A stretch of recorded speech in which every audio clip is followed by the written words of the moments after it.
T-minus 10, 9, 8, The clock is operating. We're underway. Tranquility Base here. Endeavour, go at throttle up. Hier auf der ILA, da wird alles getan, damit das Publikum und die Piloten sicher unterwegs sind und sicher zuschauen können. Und bei mir steht ein Pilot, ein Phantompilot von der deutschen Luftwaffe, Andreas Rütze. Schönen guten Tag. Guten Tag, Herr Locher. Schön, dass Sie bei uns sind. Sie werden jetzt gleich mit uns kommentieren, wenn Ihre Kollegen mit den Tornados, es werden 4 Tornados sein, die wir in wenigen Augenblicken hier bei uns in Schönefeld sehen, kommentieren. Ja, wo sind die im Augenblick, Ihre Kollegen? Ich gehe davon aus, dass die sich jetzt schon im Bereich Berlin befinden und darauf warten, dass sie halt den Überflug pünktlich durchführen können. In welcher Höhe werden die jetzt warten? Welcher Warteschleife? Ja, so ich denke mal so um die 2-3 Kilometer Höhe. Wo kommen die jetzt her? Die kommen aus Lage Rostock, haben dort gewartet eben für die halten sich dort auf für dieses Event und sind dort morgen dann wahrscheinlich vor 10 Minuten gestartet und wie gesagt warten jetzt hier im Luftraum. Also 10 Minuten von der Ostsee hierher nach Berlin in einem Tornado. Die Kollegen freuen sich natürlich schon auf ihre Darbietung. Wie lange werden die geübt haben, um hier sicher unterwegs zu sein? Ja, wir fliegen ja auch im allgemeinen Flugbetrieb mal mit mehr als einem Flugzeug logischerweise und für solche Veranstaltungen wie hier macht man das dann so 2-3 Mal, gucken, dass halt die Formation funktioniert und dass auch die Zeit passt. Sie haben ja Ihr Arbeitsgerät zum Teil mit, diesen Helm. Vielleicht können Sie uns was erzählen. Wie sieht Ihr Arbeitsgerät aus, das Sie normalerweise tragen, wenn Sie im Cockpit unterwegs sind? Gut, der Helm des Piloten, normalerweise fangen wir mal einfach beim Visier an. Haben wir 2, eins also das Sonnenvisier, ein klares, eben wenn das Wetter schlechter sein sollte.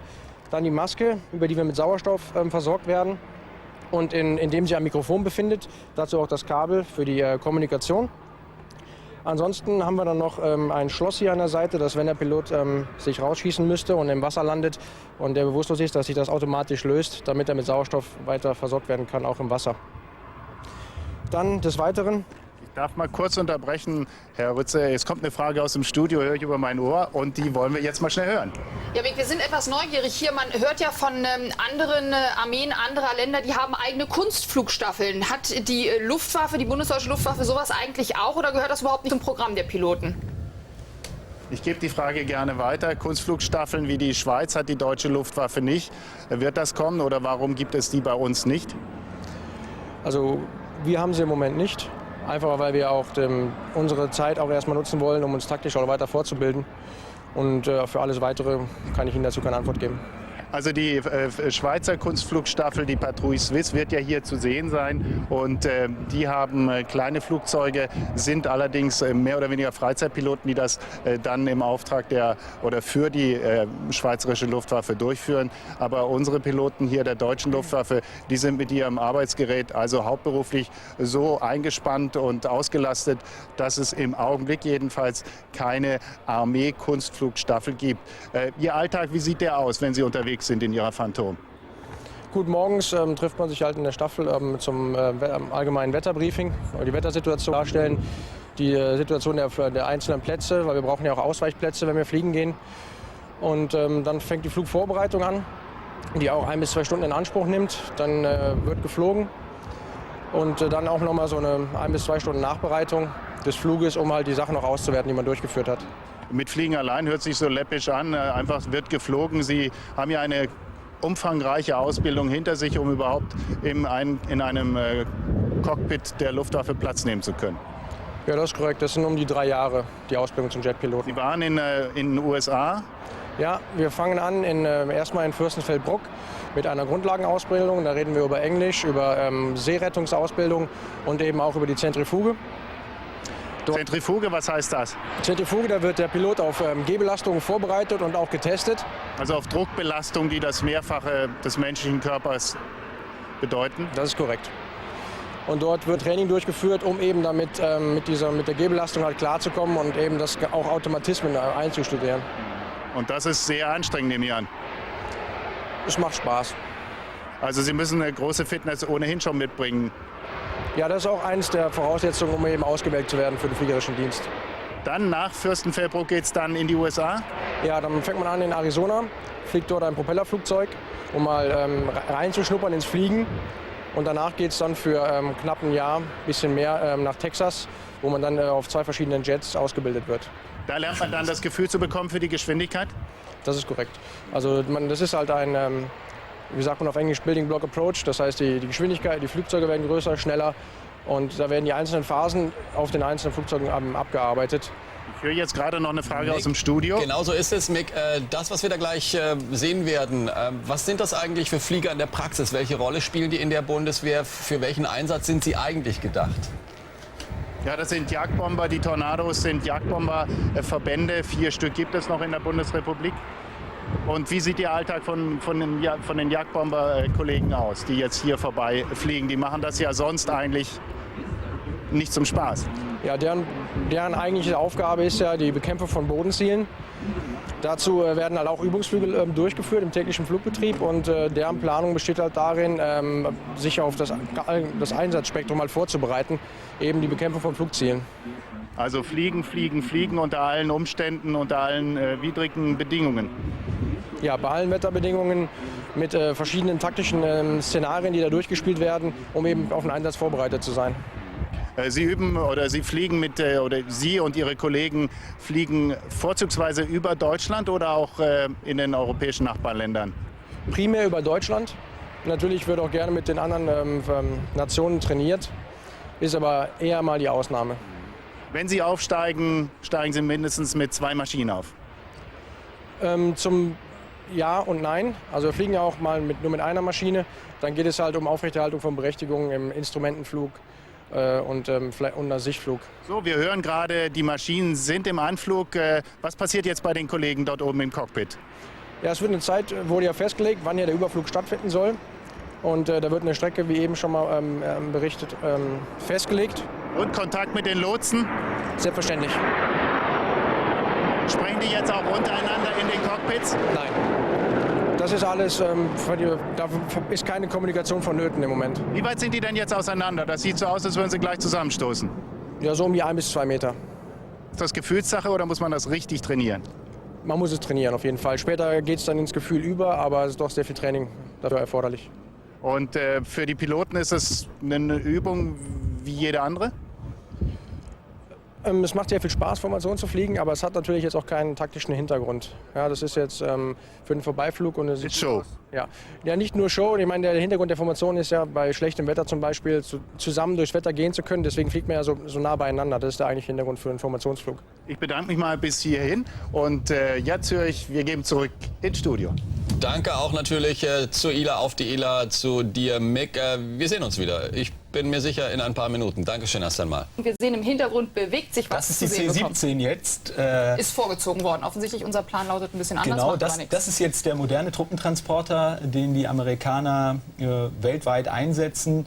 In den 80er Jahren entwickelt. Erstflug 1991, wird nicht nur von den Amerikanern geflogen, sondern auch die Briten und die Australier besitzen diesen Truppentransporter, der sich optimal eignet für große Lasten. Und ich wollte fragen, was kann er laden, außer Truppen oder vor allem natürlich auch wie viele Soldaten, wie viel Gerät und Mannschaft? Das hängt also immer davon ab, wie ich die Soldaten dort platziere, ob die voll ausgerüstet sind oder ob die praktisch nur einen Personentransport durchführen, ob es sich um Fahrzeuge handelt oder um Panzer. Aber das sind bestimmt 20, 25 Tonnen, die die C-17 Globemaster transportieren kann.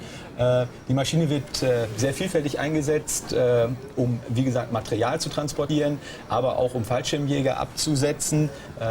Wird auch für den Einsatz und das Training dieser Fallschirmjäger eingesetzt in der Regel. Und die großen Vorteile dieser Maschine sind die große Kapazität an Material und Personal, die transportiert werden können, gleichzeitig aber die Fähigkeiten, selbst auf provisorischen, auf Schotterpisten oder auf Behelfspisten, wie sie heutzutage zum Beispiel in Afrika vorkommen, aber auch im Irakkrieg kurzfristig gebaut worden sind von den Truppen zu Beginn der Operation Iraqi Freedom. Und die Maschinen können dort auf die können auf sehr kurzen Pisten landen und starten. Und das ist halt der große Vorteil des Transporters, weil man gerade in diesen Zeiten sich darum bemühen muss, wenn es um Militäraktionen geht, sehr schnell Material und Personal von A nach B zu transportieren. Und das ist in vielen Krisengebieten einfach nicht möglich. Wenn man mal Afghanistan oder den Irak nimmt, dort ist das Infrastrukturnetz nicht so ausgebaut, wie man das hier in Deutschland oder in Europa oder in Amerika kennt. Und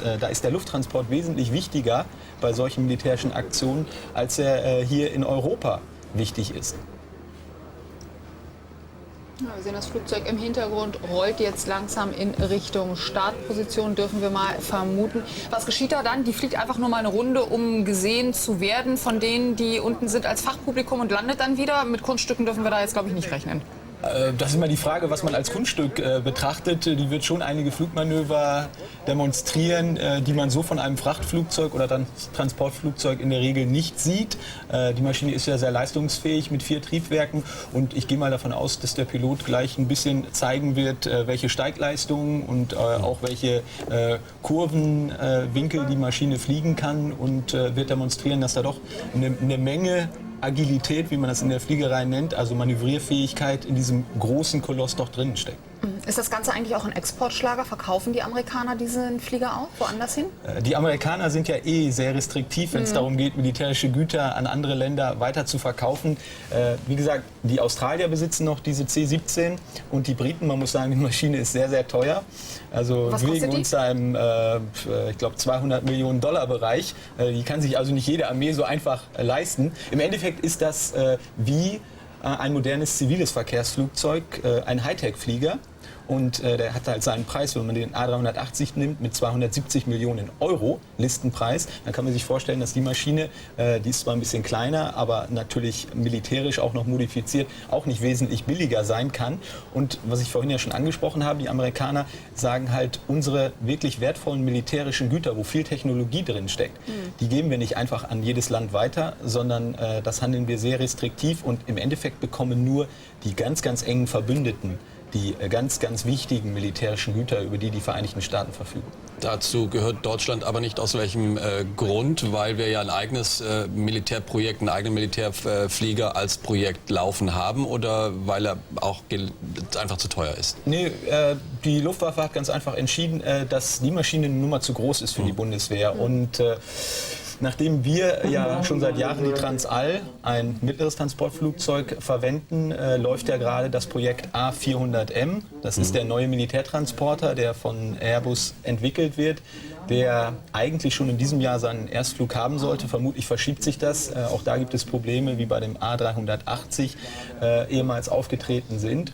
Und für die Bundeswehr ist es halt wichtiger, eine größere Stückzahl zu haben und so zu gewährleisten, dass sich die Einsatzgebiete, so wie das Kosovo oder auch Afghanistan, mit Einsatzmaterial und Personal praktisch beliefern kann. Eine sehr imposante Entscheidung, diese C-17A. Vielleicht kurz was zu den Abmaßen.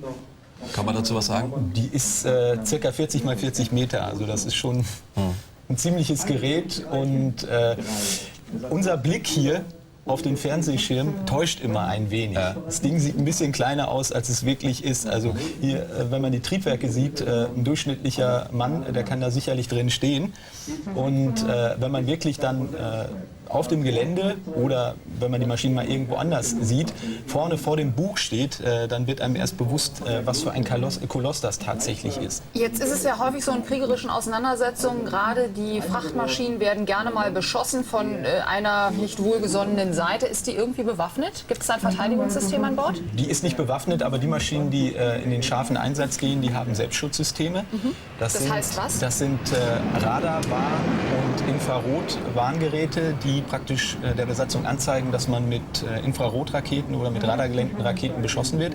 Dann werden sogenannte Flares, heiße Magnesiumkugeln, ausgestoßen und die sollen dann diese infrarotgelenkten Raketen ablenken. Oder man hat Störsender, die man dabei hat und diese Störsender sollen halt die Radarsuchköpfe der radargelenkten Raketen stören und so vom eigentlichen Ziel, also von der Maschine ablenken. Guido, was wir gerade gesehen haben, hast du auch schon kurz angedeutet, ein kurzer Startweg. Landungsweg. Also das war ja von 0 auf 100 und dann sofort hoch. Genau, und das ist halt gerade für die Militärs extrem wichtig, dass ich eine Transportmaschine habe, die nicht unbedingt eine lange Start- und Landestrecke hat, denn die kann ich dann so gut wie nirgendwo einsetzen, vor allem in den Einsatzgebieten. Da brauche ich dann einen richtig guten Flugplatz mit ordentlicher Infrastruktur, mit einer langen Betonpiste. Die habe ich aber nicht überall und deshalb legen die Militärs natürlich viel mehr Wert bei ihren Transportflugzeugen, übrigens auch bei anderen Flugzeugen, dass ich eine Maschine habe, die eine sehr kurze Startstrecke hat, also einen sehr großen Leistungsüberschuss, der mir halt ermöglicht, sehr schnell die Startgeschwindigkeit zu erreichen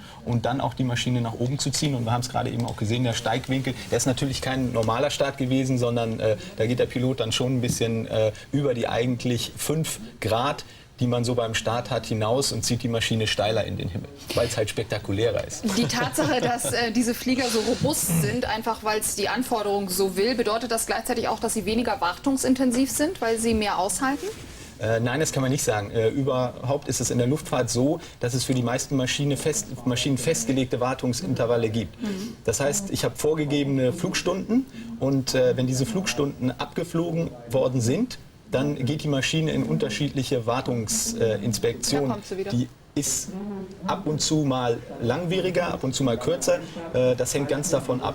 Die Triebwerke zum Beispiel, die wird man sich nach jedem Flug angucken.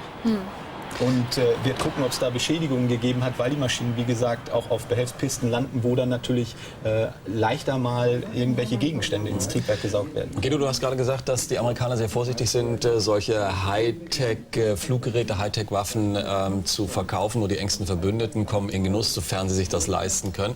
Die Frage ist ja, die ILA ist ja letztendlich auch Big Business, also ein ganz, ganz großes Geschäft. Da werden sehr viele Verträge unterschrieben. Die Amerikaner, warum präsentieren die das? Einfach auch, um Eindruck zu erzeugen, zu zeigen, das können wir, denn die wenigsten können sich das leisten zum einen und die wenigsten würden es wohl auch bekommen, wenn sie denn Interesse anmelden würden. Also ich muss sagen, das, was wir sehen von den Amerikanern, das sind überwiegend der militärische Flieger und Boeing. Und zu Boeing gehört Douglas, die ursprünglich mal diese Maschine entwickelt haben, zeigt sich eigentlich auf der ILA überhaupt nicht. Die wollen hier nicht die Konkurrenz, die gehen höchstens nach Le Bourget.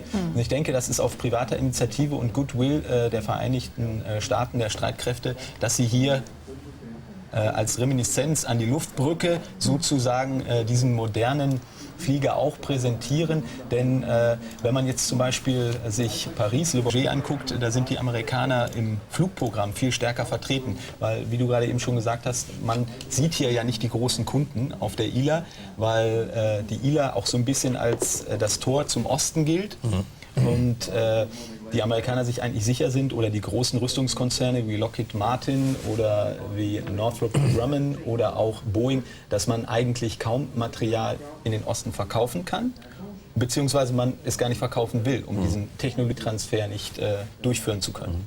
Wir sehen Sie jetzt also fliegen, die C-17A, welche Reichweite ungefähr? So circa 10.000 Kilometer. Aber auch das sind alles Faktoren, die hängen davon ab, wie stark ist die Maschine beladen, wo geht es hin.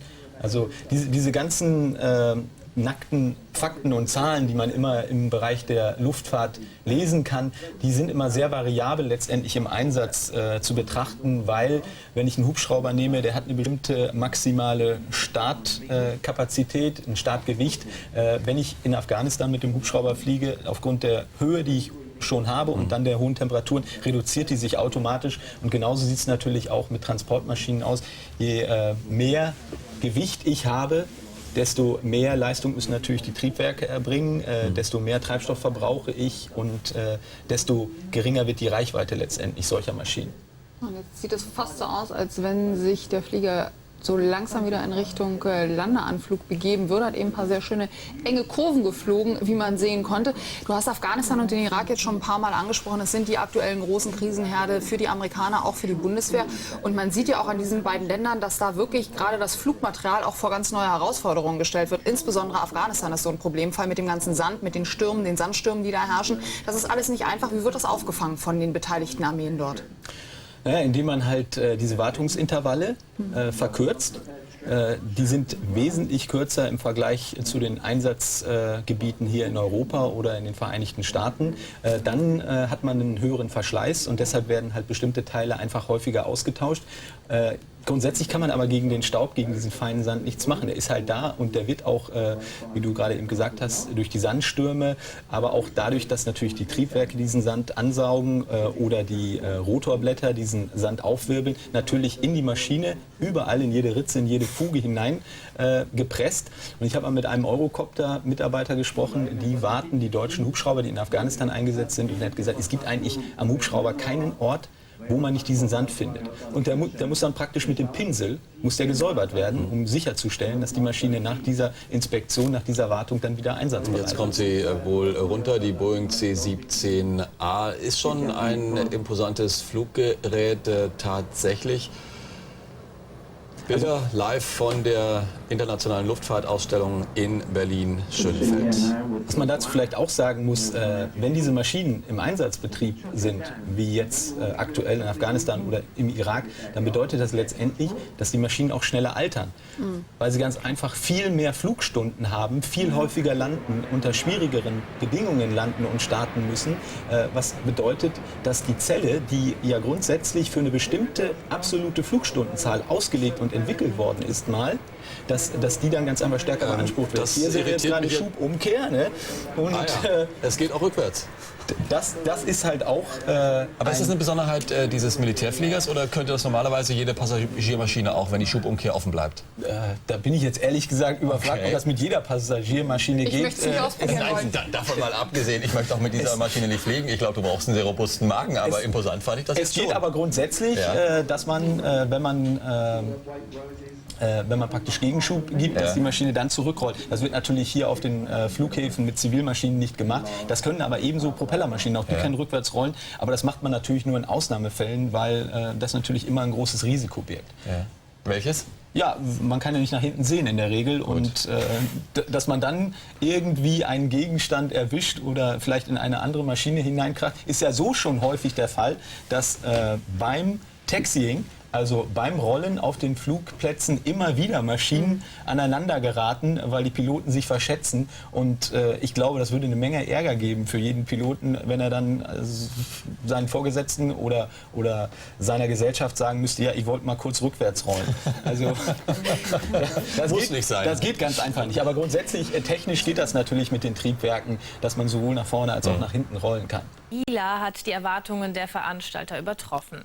An den 6 Messetagen seien in Berlin-Schönefeld Verträge über mehr als 5 Milliarden Euro abgeschlossen worden. Nicht nur die Fachbesucher, auch die Fliegerfans kamen voll auf ihre Kosten. 250.000 Airshow-Besucher bestaunten atemberaubende Stunts in luftiger Höhe. Und in dieser Männerdomäne stehen mittlerweile auch Frauen. Ihren Mann, Sandra Schiffer. Wer denkt, dass nur ein ganzer Kerl in einem Tornado-Cockpit sitzen kann, irrt. Die 25-jährige Ulrike Flender hat sich in einer Männerdomäne einen Namen gemacht. Sie ist Deutschlands erste Kampfjet-Pilotin. Meine Stärke ist, glaube ich, dass ich sehr ehrgeizig bin und dass ich, wenn ich was unbedingt erreichen will, dass ich dann auch alles dafür tue, dass es in Erfüllung geht. Von wegen Frauen und Technik. Die Zuschauerinnen auf der ILA sind genauso begeistert von den Fliegern und ihren Kunststücken. Gerade waren wir im Airbus drin. Ja, und haben eine kleine persönliche Führung bekommen. Gänsehaut habe ich bekommen bei diesen Kapriolen, die eben in der Luft zu sehen waren. Ich finde es absolut interessant, weil man im alltäglichen Leben nicht damit zu tun hat. Freihändig und das bei bis zu 280 km/h. Die Luftakrobatin Peggy Kreins turnt zwischen den Tragflächen ihres Doppeldeckers. Ohne Fallschirm, nur gesichert mit einer Leine. Gefährlich selbst für die trainierte Wingwalkerin. Das Flugzeug ist stoffbespannt. Wir haben ich habe einen Holm zum Gehen, der ist 2,5 Zentimeter breit. Das heißt, wenn ich daneben trete, würde ich durch die Fläche durchtreten. Die ILA in Berlin-Schönefeld ist der Traum für alle Fliegerfans. Noch bis Sonntagabend können sich die Zuschauer gnadenlos den Hals verrenken und sich von den Profis alles ganz genau erklären lassen. Unter diesem Wolkencluster gab es eben einzelne Zellen, die sehr heftig waren. Das kann man im Radarfilm sich sehr schön anschauen. Und die sind dann so Richtung Nordwesten gezogen. Es hat zum Teil ganz vereinzelt sogar Orkanböen gegeben und eben zum Teil auch Hagel. Im bayerischen Sommerau ergießt sich eine Schlammlawine durch den Ort. Die komplette Hauptstraße versinkt im Matsch, auch die Keller laufen voll. Mit Traktoren und mit Hilfe der Feuerwehr kämpfen die Bewohner gegen die Schlammmassen. Hier wird schon wieder fleißig aufgeräumt, doch die Gefahr ist noch nicht vorüber. Vor allen Dingen heute Nachmittag und heute Nacht auch noch. Morgen wird es wahrscheinlich mal ein etwas ruhigerer Tag werden, aber wahrscheinlich geht es dann am Montag, Dienstag in der Westhälfte auch wieder los. Wir müssen uns also erstmal an das wechselhafte und gefährliche Wetter gewöhnen. Wie hier im hessischen Schlitz prasseln in großen Teilen Süddeutschlands dicke Hagelkörner vom Himmel. Binnen Minuten färbte sich der Himmel nachtschwarz. Eine Änderung der Wetterlage ist auch in nächster Zeit nicht in Sicht. Diese Wetterlage, so wie wir sie jetzt haben, im Nordosten und Norden zum Teil trocken, warm und sonnig und in der Westhälfte feucht, tropisch, mit Schauern und Gewittern, hält zumindest bis Mitte der Woche an. Und dann wird es wahrscheinlich im Westen etwas kühler. Aber so richtig deutschlandweit sonniges Wetter ist derzeit wirklich nicht in Sicht. Das heißt also auch für die nächsten Tage wechselhaftes Wetter mit viel Hagel, Gewitter und Sturm. Now, Prince William continues to spend time in each branch of Britain's armed services. Fresh from a stint in the Air Force, his next stop is the Navy. Alfonso Van Marsh looks at the Royals' upcoming tour of duty. Prince William is spending his summer in a Royal Navy uniform and most likely, military officials say, on a warship in the Caribbean. As the future head of the armed forces, when he becomes king, he needs to know his armed forces instinctively, be very familiar with them, and so he's doing this visit to the Royal Navy. So the future king will be visiting the HMS Iron Duke, provided he passes a basic sea safety course in June. Navy commanders say Sub-Lieutenant Wales will go through 2 years of junior officer training in just 2 months. He'll be spending time with each of our fighting arms. He'll be flying in helicopters as they conduct training sorties that are designed to prepare them for operations. He'll spend time at sea dived in a submarine, coming to understand how submarines operate. William won't be in a war zone like his brother Prince Harry was in Afghanistan, but Prince William's tour of duty won't be risk-free. HMS Iron Duke will be in the Caribbean at the height of the hurricane season. The warship also plays a support role in busting drug smugglers. He could be armed. He can certainly take part as be part of the boarding party to search vessels for narcotics if there is a suspect vessel. Earlier this year, the 25-year-old earned his Royal Air Force pilot's wings, pinned on by his father, Prince Charles. William also serves with the British Army's Household Cavalry. Like his previous military attachments, Prince William will not be getting any special attention from the Royal Navy. Military commanders say he'll eat the same food, sleep in the same bunks, even take on the same night shifts as any other junior officer. Alfonso Van Marsh, CNN, London. Hello, everyone. Time now for a look at the international weather forecast. Our Lola Martinez joins us from the Weather Centre. Lola, what exactly is Tropical Storm Arthur up to?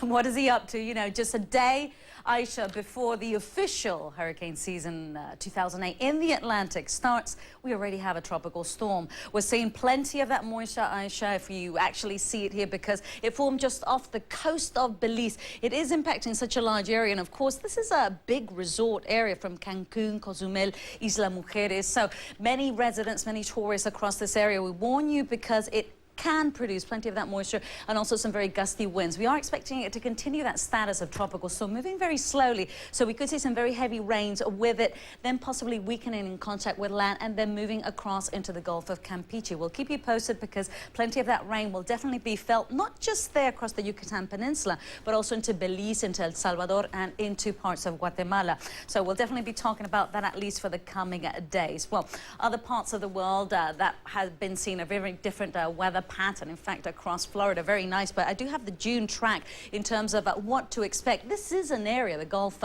here of Mexico, that does see major tracks moving through that area across the southeast and gradually across eastern parts of the United States. And speaking report, the Space Shuttle Discovery is streaking toward the International Space Station right now.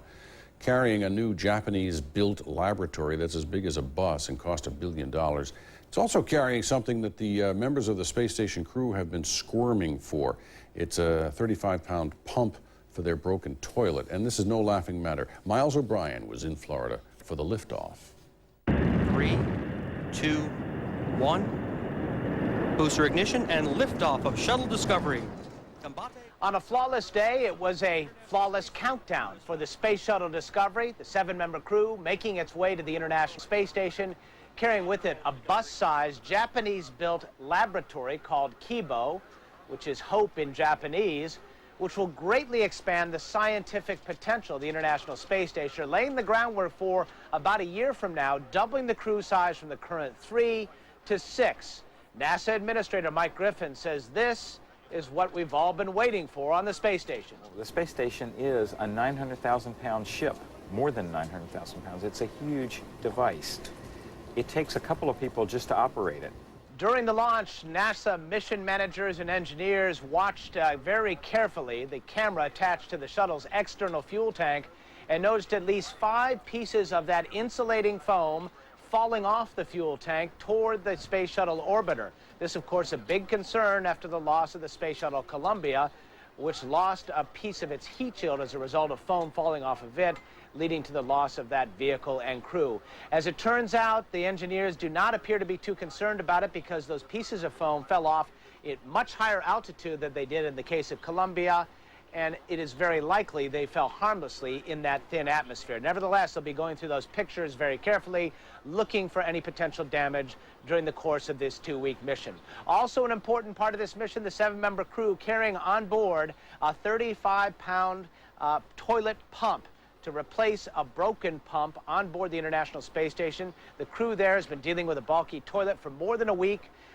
Replaced the pump, a spare broke, the next spare broke, and this one was airlifted in from Moscow, driven here to Florida, and put on the Discovery at the last minute in order to try to fix the toilet, the one and only toilet, on the International Space Station. The crew has been able to come up with a manual workaround. They do have toilet facilities, but this pump is a very important secondary part of this mission, and perhaps for the crew of the International Space Station, they would consider it the #1 priority. Miles O'Brien, CNN, at the Kennedy Space Center, Florida. And with apologies for those terrible puns that Miles has given to there. A break. Guten Abend. Beginnen wir mit dramatischen Bildern aus Hollywood. Dort bekämpfen rund 100 Feuerwehrleute momentan einen Großbrand in den berühmten Universal Studios. Einige 100 Meter hoch ist die Rauchsäule über dem betroffenen Gebiet. Augenzeugen berichten auch von einer Explosion. Der Notruf bei der Feuerwehr von Los Angeles geht in den frühen Morgenstunden ein. Auf dem Universal Studio Gelände stehen mehrere Gebäude mit Requisiten in Flammen. Hier werden täglich Filme und TV-Shows produziert. Das Feuer zerstört Kulissen, die New York nachgebildet hatten. Hubschrauber werden zur Verstärkung angefordert. Die Löschkräfte müssen den Brand schnellstmöglichst in den Griff bekommen, denn das Studiogelände ist von vielen Bäumen umgeben und die sind ziemlich ausgetrocknet.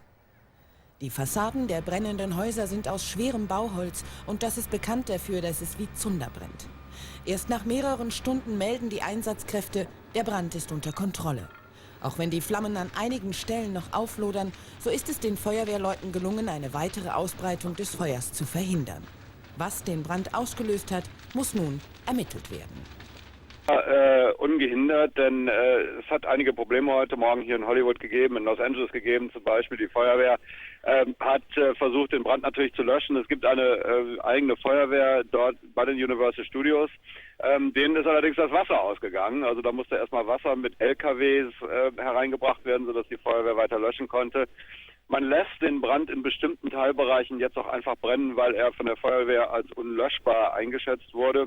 Man versucht allerdings natürlich, die angrenzenden Gebäude zu schützen. Insbesondere ist man sehr besorgt um das Filmarchiv, denn in einem Teil des Filmarchivs ist das Feuer auch ausgebrochen, beziehungsweise es griff über. Abgebrannt ist vermutlich das Videofilmarchiv der Universal Studios. Noch nicht abgebrannt ist das Filmarchiv. Das versucht man derzeit zu schützen. Maike, wir werden gleich weiterreden über das, was da vor Ort noch passiert ist und jetzt natürlich... Noch einmal zu Meyer nach Los Angeles. Es ist da die Rede von einer Explosion. Was ist daran? Ja, das ist richtig. Es sind mehrere Propangastanks explodiert, die auf dem Studiogelände gelagert sind. Die braucht man immer wieder, um zum Beispiel Generatoren anzutreiben. Die sind natürlich von den Flammen ergriffen worden und in die Luft geflogen. Und da ist auch nichts zu löschen, da kann man nichts dran machen. Man muss nur versuchen, natürlich, dass dort keine Feuerwehrleute in der Nähe sind. Und deswegen lässt man auch dort, wo diese Propangas-Tanks explodiert sind, das Feuer jetzt einfach ausbrennen. Man sieht also eine riesige schwarze, abwechselnd schwarz-graue Rauchwolke über Hollywood stehen.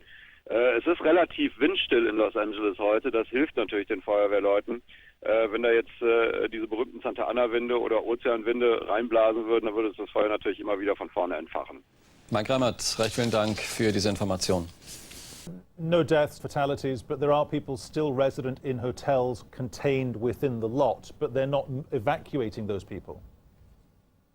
That's correct as we understand it. Yeah, Universal Studios is a vast complex covering hundreds of acres. It is a working movie and television production lot. The sound stages are in that part of the studio, which is where the fire took place. But also a very large part of the complex is the Universal Studios theme park, full of famous thrill rides like the Jurassic Park ride and the Cyclone ride. We understand earlier it was thought the Cyclone ride might have had to been closed down, but now management at the park are saying that the park is open for business. It opened just a few moments ago. Visitors will still be able to come to the park. Guests who are staying at the hotels on site were not evacuated, but the studio tours, obviously those will be affected. Is a video vault building, and this building is full of videos, a lot of plastic containers. That smoke that is so thick and black is a result of the containers. The firefighters tried to combat that fire from the inside of that structure and concentrated a lot of their effort on salvage. They've moved hundreds and hundreds of videos out of that structure.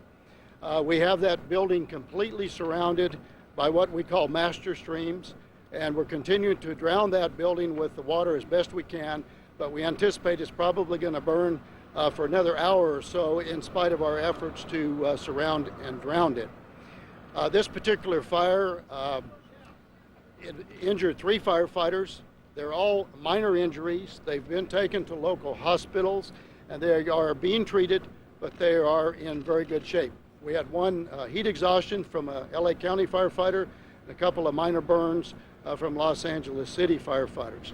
The firefighters are being cared for here through the Red Cross, through our rehab process here on location to try to take care of their needs. We also are going through what we call relief time right now, so we've got a lot of off-duty personnel coming in to relieve the men and women who were on the fire from the beginning. As far as a damage estimate, that is still being worked on at this time. As far as a cause, that is under investigation, and as soon as we have something along those lines, we will let you know. I would like to introduce Fire Chief Douglas Berry from Los Angeles Fire Department. He's going to talk a little bit about our coordination, our automatic response with each other here, and the unified command on this incident.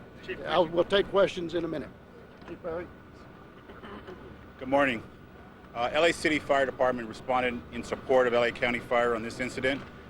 Unified command was established, which means both departments were represented as the incident commanders. The operation went very, very smoothly and coordinated very well.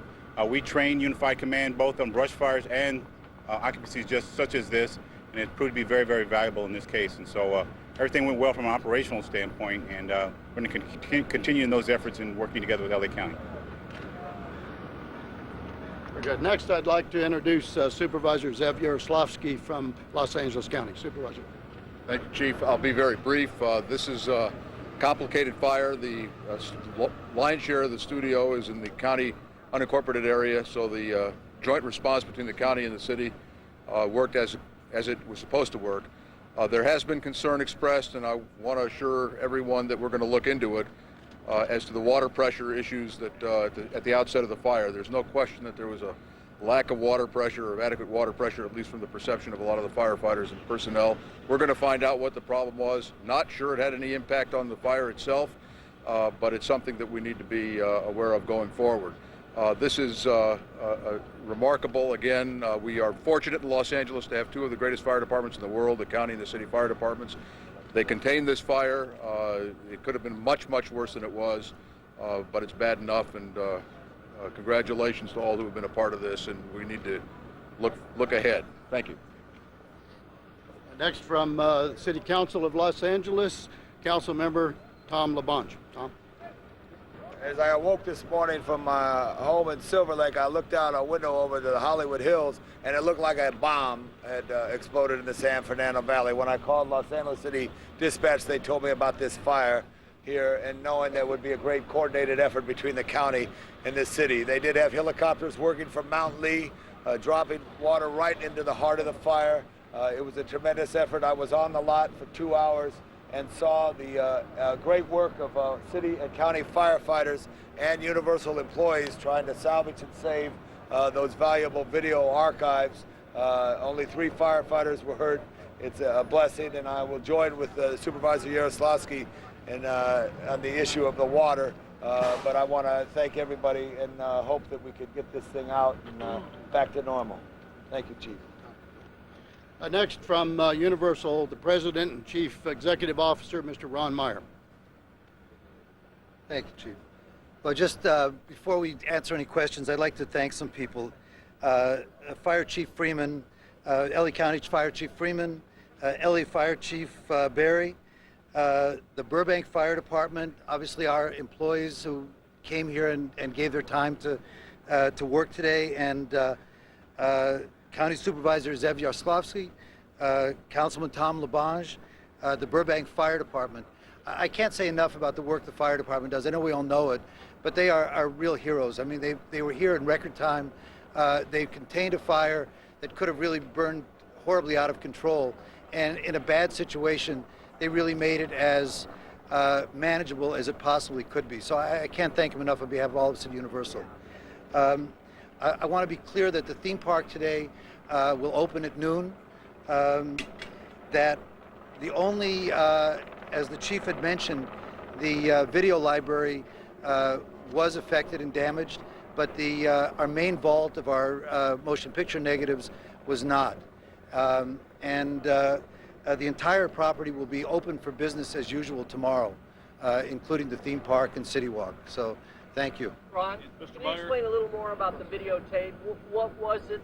What was it used for? And have we lost anything irreplaceable there historically? No. Well, fortunately, nothing irreplaceable was lost. We have duplicates, and obviously there's a lot of work to replicate what's been lost, but it can be done. Mr. Meyer, with what's been actually lost in the lot itself, will there be any loss in production time, things currently in production? What have you lost, if anything, in the construction of sets and everything else that is irreplaceable, if anything? Well, no sets were affected at all. We do have one show, Ghost Whisperers, which uses 8 different locations on the lot, and 2 of those locations were affected. But I can't speak to how that show will be affected, but certainly the other 6 locations were not. And obviously the New York Street, which deals with, has a commercial shooting there currently, will be affected a bit. We're lucky today?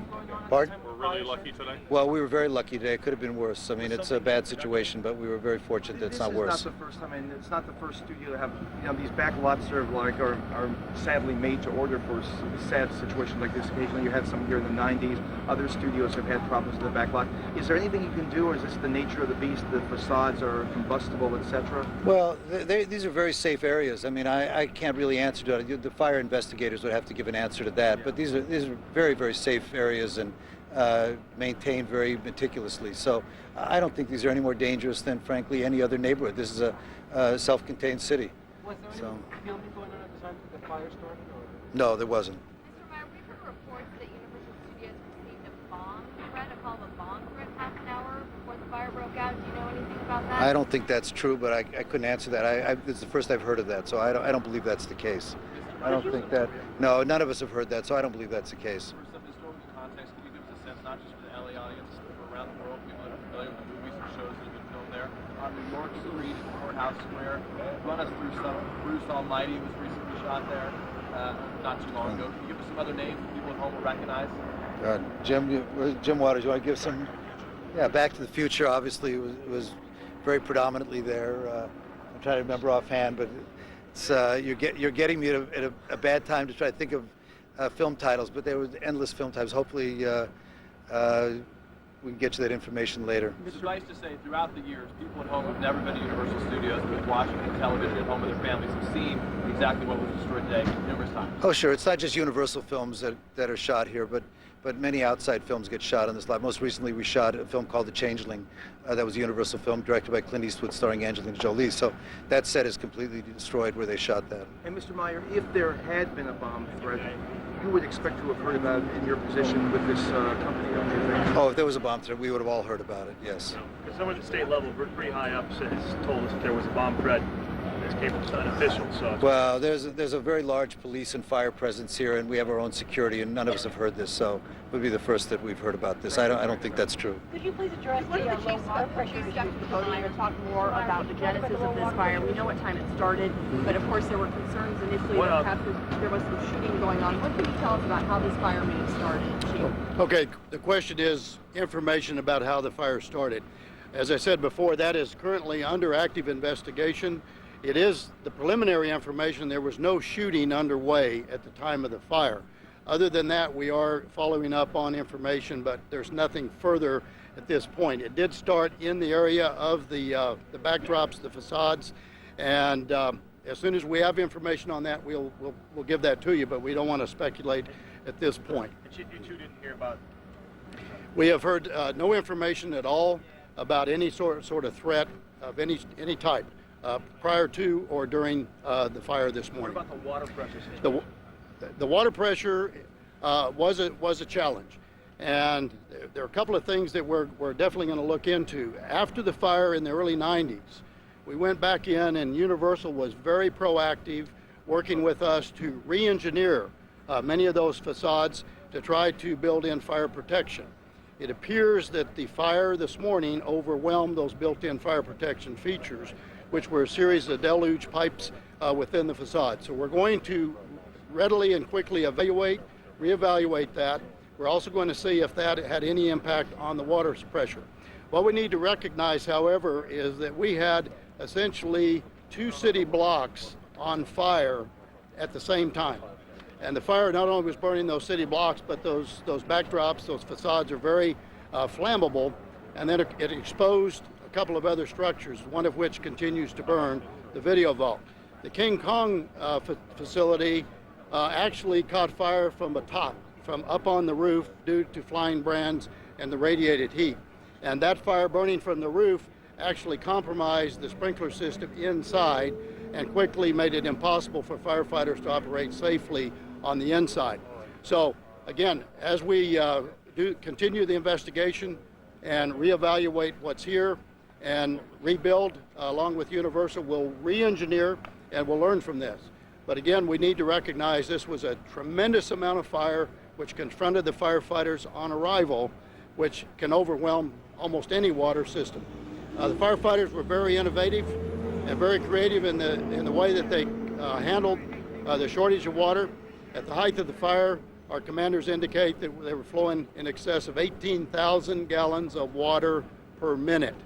So when we think about that, given the fire, it didn't seem that it was sufficient, but it's still a tremendous amount of water. What was creative about what the firefighters did? Can you expand yes, on that? they went to the lakes, and there's ponds and lakes back there. In addition, they actually drafted out of those. BBC World News Live in LA there for you, just to bring you right up to speed. We know the video vaults are basically safe, although so they have lost some of their pre-recorded videoed programs there. That's the explanation for the black smoke that you see on the right of your screen there. That image on your right, by the way, that was going on about 90 minutes ago. It is not live.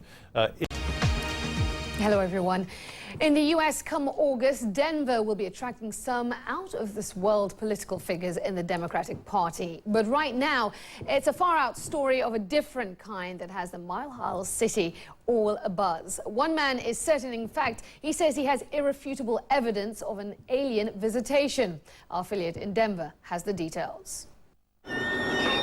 We welcome the skeptics.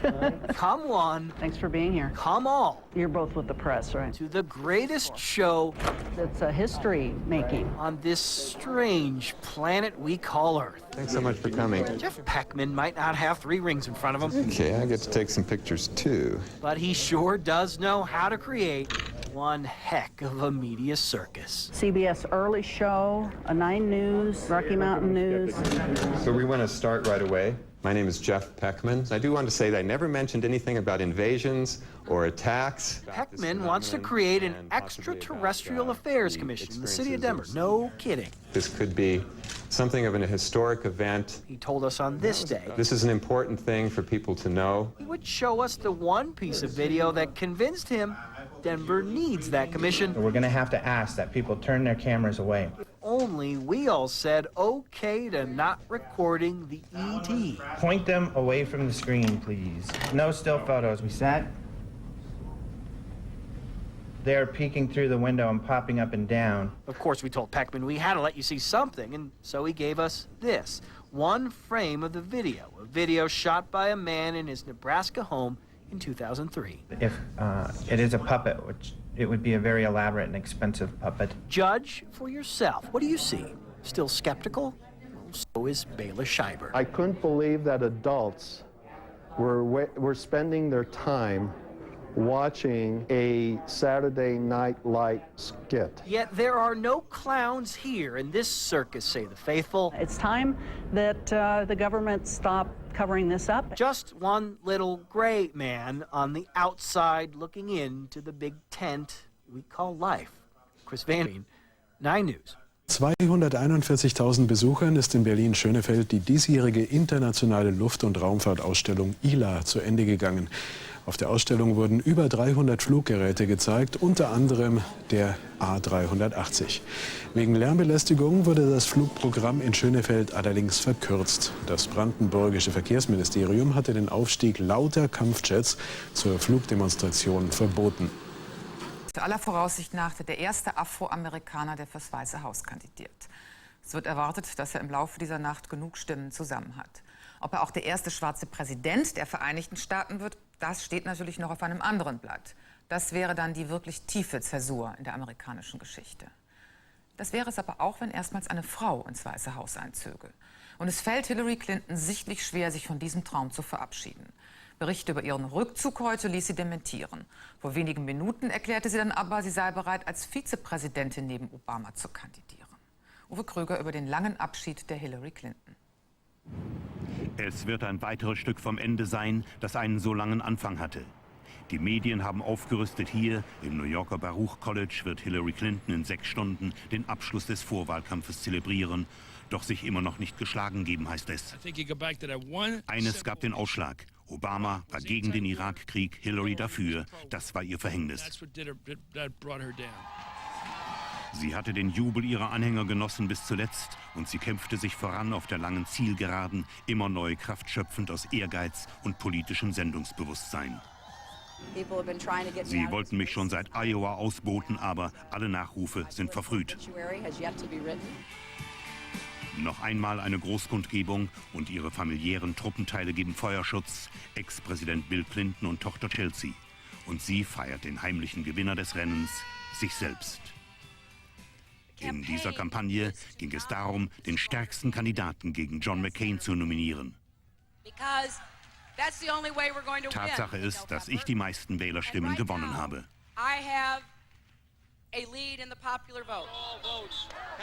Und die müssen zählen, beharren die Hillary-Fans. Besessener Wahlhelfer und doch zum Risiko mutiert, Bill Clinton, der durch falsche Zungenschläge und kaum gebremste Zornesausbrüche selbst Hillary-Anhänger verprellte. Und als seine Frau noch Durchhalteparolen ausgab, preschte er gestern vor mit endzeitlichem Raunen. Das hier könnte mein letzter Auftritt dieser Art sein. Ich dachte, ich hätte mit Politik nichts mehr zu tun, bis Hillary beschloss anzutreten.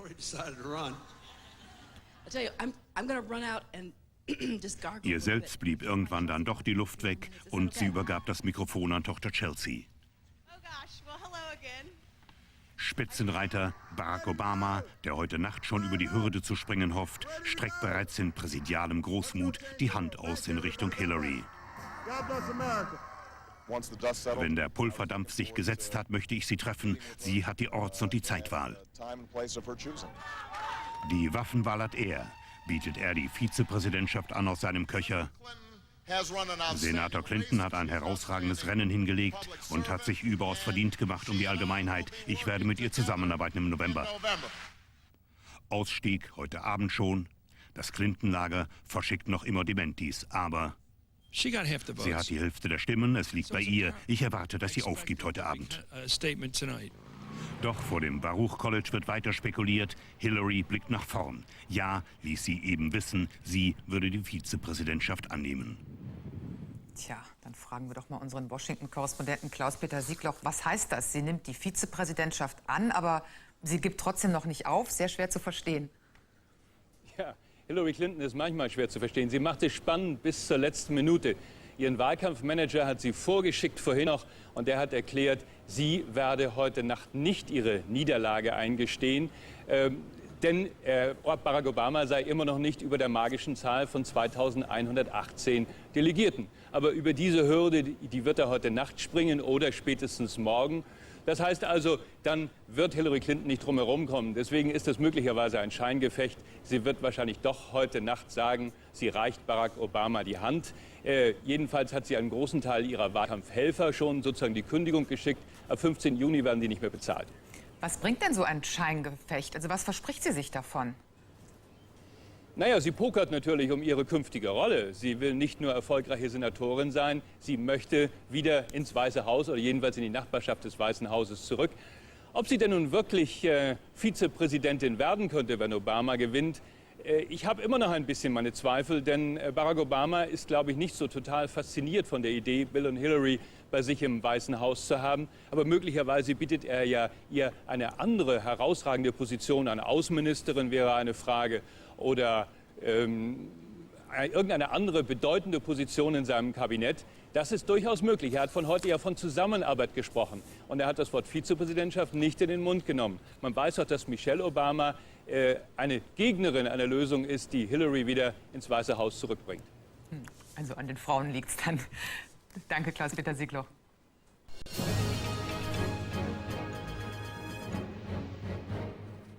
Guten Morgen, liebe Zuschauer. Monatelang haben Hillary Clinton und Barack Obama um die US-Präsidentschaftskandidatur der Demokraten gekämpft. Nun scheint eine Entscheidung in Reichweite. Barack Obama erklärte sich nach den letzten beiden Vorwahlen zum Sieger. Medienberichten zufolge verfügt er nun über die erforderliche Mehrheit der Delegierten. Obama hatte die Wahl in Montana gewonnen, in South Dakota war Hillary Clinton erfolgreich. In seiner Siegesansprache in Minnesota bekräftigte Obama, er wolle ein neues Kapitel der Politik in Washington aufschlagen. Der 46-Jährige wäre der erste schwarze Amerikaner, der als Präsidentschaftskandidat um den Einzug ins Weiße Haus kämpft. Außerdem bot er seiner Herausforderin Hillary Clinton eine Zusammenarbeit an. Sie sei eine politische Führerin, die Millionen von Amerikanern inspiriere. Nach Obamas Siegesansprache will sich seine Konkurrentin Clinton offiziell noch nicht geschlagen geben. In einer Rede in New York sagte die Senatorin, sie wolle am Abend mit Parteikollegen über das weitere Vorgehen beraten. Möglicherweise ist Clinton bereit, für das Amt des Vizepräsidenten zu kandidieren. Because of you, tonight I can stand here and say that I will be the Democratic nominee for the President of the United States of America. He dedicated the night to the white grandmother who raised him. But there was also special praise for another woman, the one who'd fought him all the way. It was time to reach out to Hillary Clinton. Our party and our country are better off because of her, and I am a better candidate for having had the honor to compete with Hillary Rodham Clinton. Are you ready for the next President of the United States of America?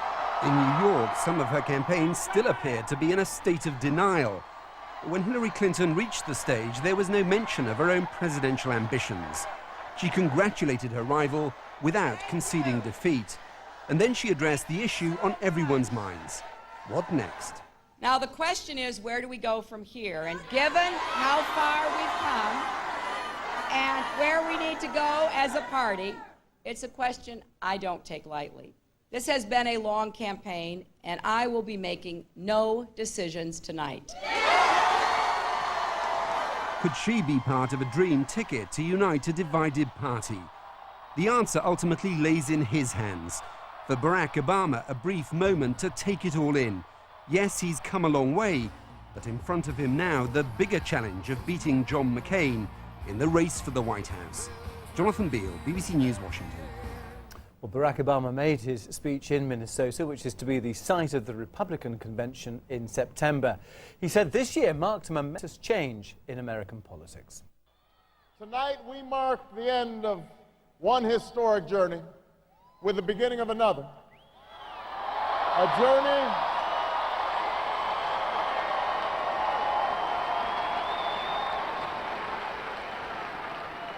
journey that will bring a new and better day to America. Because of you, tonight I can stand here and say that I will be the Democratic nominee for the President of the United States of America.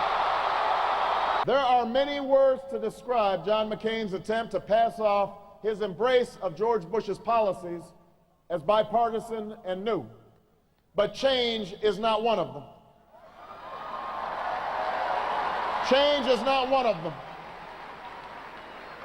Because change is a foreign policy that doesn't begin and end with a war that should have never been authorized and never been waged. John McCain has spent a lot of time talking about trips to Iraq in the last few weeks.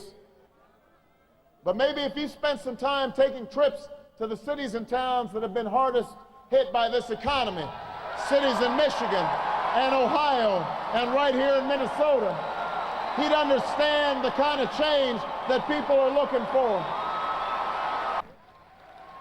America, this is our moment. This is our time. Our time to turn the page on the policies of the past. Our time to bring new energy and new ideas to the challenges we face. Our time to offer a new direction for this country that we love. Well, Kevin Connolly was at that victory rally. He says there were as many supporters outside as were packed inside the convention hall. Within a few hours of Barack Obama's extraordinary performance, the crowd here at the hockey stadium in St. Paul, Minnesota, was beginning to disperse. A few of them joked as they left the auditorium and went past me that they were on their way to start working on the general election campaign because the primaries are over. They were, they said, energized by Barack Obama's performance. He sometimes seems to draw on the energy of the crowd and to energize them in return. It wasn't a great oratorical performance, but he got the biggest cheer I've heard of the primary campaign so far for the simplest statement when he said, "I am going to be the Democratic Party's nominee." The crowd went mad. He had generous words for Hillary Clinton, just as 1,000 miles or so away in New York, she had generous words for them. They both know that the Democratic Party has got wounds to heal and it needs to start healing them very quickly. That process is, at least at the highest level, underway. We don't know whether Mrs. Clinton's supporters will vote for Mr. Obama in the end. Many of them have said that they wouldn't. That leaves, of course, Barack Obama with the biggest question of all. Who should be his vice presidential running mate? And in a way, you know, Hillary Clinton managed to make this evening about her as much as it was about him, because she has been floating the possibility that she might accept the vice presidential nomination were it to be offered. Now, of course, that's a bit of a breach of protocol. Most people historically have sat at home and waited for the phone to ring. They haven't seized the initiative. So Barack Obama, that's a dilemma for him. Hillary Clinton would bring a lot of voters, a lot of political savvy, and a lot of money with her. But of course, she would also be potentially a difficult and demanding running mate, prepared to point out that she has a mandate of her own, just as he has. She keeps saying she got more votes than he did. So that it leaves one unresolved question which will continue, I think, to fascinate Democrats in the weeks to come, although Barack Obama is going to have to move quickly on it. But for tonight, the primary campaign is over. It has ended on a note of triumph for Barack Obama, and his extraordinary journey goes on. Within his lifetime, you know, black Americans were intimidated out of taking part in elections here. Now he has a real chance of winning one. Gute Manieren hat er ja. Barack Obama hat Hillary Clinton gleich zweimal auf die Mailbox gesprochen, um ihr zu ihrem Vorwahlsieg in South Dakota zu gratulieren. Oder war es doch ein bisschen hinterlistig, ihr pro forma eine Gratulation auszusprechen, während er jetzt alle Stimmen zusammen hat für die Präsidentschaftskandidatur? Barack Obama erklärte sich dazu zum Kandidaten und wetzt jetzt erst richtig die Messer mit seinem Kontrahenten John McCain von den Republikanern. Über den historischen Tag in den USA und was Obama machen muss, um wirklich der erste schwarze US-Präsident zu werden, aus den USA Volker Albers. So kann es aussehen, wenn Geschichte geschrieben wird. Barack Obama wird der Präsidentschaftskandidat der Demokraten. Der erste Afroamerikaner überhaupt, dem so etwas gelingt. Ein Newcomer, dazu auch noch erstaunlich jung. Ein Mann, den vor gut einem Jahr noch nicht mal jemand auf der Rechnung hatte. Wegen euch, die mich gewählt haben, kann ich jetzt hier stehen und sagen, ich bin der demokratische Kandidat für das Präsidentenamt der USA. Baracks Anhänger im Freudesrausch. Quälend lange 16 Monate zog sich dieser Wahlkampf hin. 2118 Delegierte brauchte man, um zu siegen. Barack Obama hat jetzt 2156, Hillary Clinton nur 1923. Der lange Weg hat Kraft gekostet, aber Obama auch geholfen, sich zu profilieren, den Amerikanern zu zeigen, wer er eigentlich ist. Jetzt hat er triumphiert. Souverän fand er auch lobende Worte für seine niedergekämpfte Erzrivalin. Hillary Clinton hat Geschichte geschrieben. Nicht nur, weil seine Frau ist und geschafft hat, was keine Frau vorher geschafft hat, auch weil seine Führungspersönlichkeit ist, die Millionen von Amerikanern inspiriert. Hillary erschien mit einer geradezu dreisten Ignoranz der Fakten vor ihren Anhängern oder, wie es ein US-Moderator nannte, mit gestörtem Narzissmus. Passend dazu lief Tina Turner's Simply the Best. Drunter macht seine Clinton halt nicht Hillary im Paralleluniversum. Es war ein langer Wahlkampf und ich werde jetzt noch keine Entscheidung treffen. Dabei ist die längst gefallen, aber Hillary pokert. Sie will das Beste rausholen, vermutlich die Vizepräsidentschaft. Und Obama hat vielleicht keine andere Wahl, als das zu akzeptieren. Die jetzt schon historische Schlacht Obama-Clinton ist gelaufen. Doch das monatelange Kopf-an-Kopf-Rennen hat die Partei tief gespalten. Gerade mal 5 Monate haben die Demokraten jetzt, um diesen Spalt zu schließen. Da würde eine Vizepräsidentin Clinton natürlich gut tun. Denn dass sie wenigstens das wird, möchte der Großteil ihrer Anhänger. Noch weigert sich Hillary, ihre Niederlage einzugestehen. Doch jetzt muss es schnell gehen bei den Demokraten. Lange feiern kann Obama nicht. Denn ab sofort wartet der nächste Gegner auf ihn, John McCain. Der einzige, der Barack Obama die offene Tür zum Weißen Haus jetzt noch vor der Nase zuwerfen könnte. ISS sind die Astronauten am Abend zu ihrem zweiten Außeneinsatz gestartet. Dabei sollen 2 Videokameras an dem neu installierten Modul des japanischen Raumlabors Kibo angebracht werden. Und schon vorher wurde auf der ISS ein anderes drängendes Problem gelöst. Die Besatzung montierte eine neue Pumpe an der mehrere Millionen Euro teuren Hightech-Toilette. Die war über eine Woche lang außer Betrieb gewesen. Sturmalarm. Ein Tornado hat im US-Bundesstaat Minnesota zahlreiche Häuser beschädigt, Bäume entwurzelt und die Stromzufuhr für tausende Haushalte unterbrochen. Menschen wurden nach Polizeiangaben aber nicht verletzt. Jedes Jahr sorgen im Frühsommer Tornados für schwere Zerstörungen. Weltraumbaustelle. Das japanische Forschungslabor Kibo in der internationalen Raumstation ISS ist wie geplant noch größer geworden. Mit einem Roboterarm wurde ein 4 Meter großer Lagerraum für Ersatzteile und Ausrüstung angebaut. Kibo war schon zuvor der größte Raum in der ISS. Die Raumstation hat insgesamt 3 Forschungslabore. Nach ihrer Niederlage bei den US-Vorwahlen will Hillary Clinton heute offiziell den Sieg Barack Obamas anerkennen. In einer Rede in Washington wird die frühere First Lady dem schwarzen Senator Medien zufolge außerdem ihre Unterstützung zusichern. Beide hatten sich gestern zu einem vertraulichen Gespräch getroffen. Obama hatte sich am Ende der Vorwahlen am Dienstag die nötigen Delegiertenstimmen gesichert. The way to continue our fight now, to accomplish the goals for which we stand, is to take our energy, our passion, our strength, and do all we can to help elect Barack Obama the next President of the United States.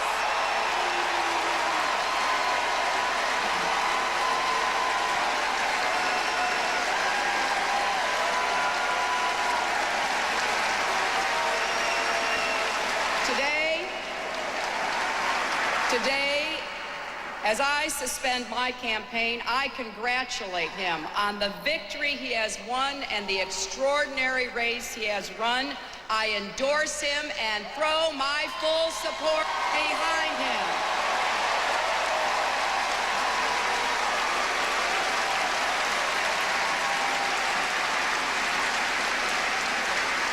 And I ask all of you to join me in working as hard for Barack Obama as you have for me. I have served in the Senate with him for 4 years.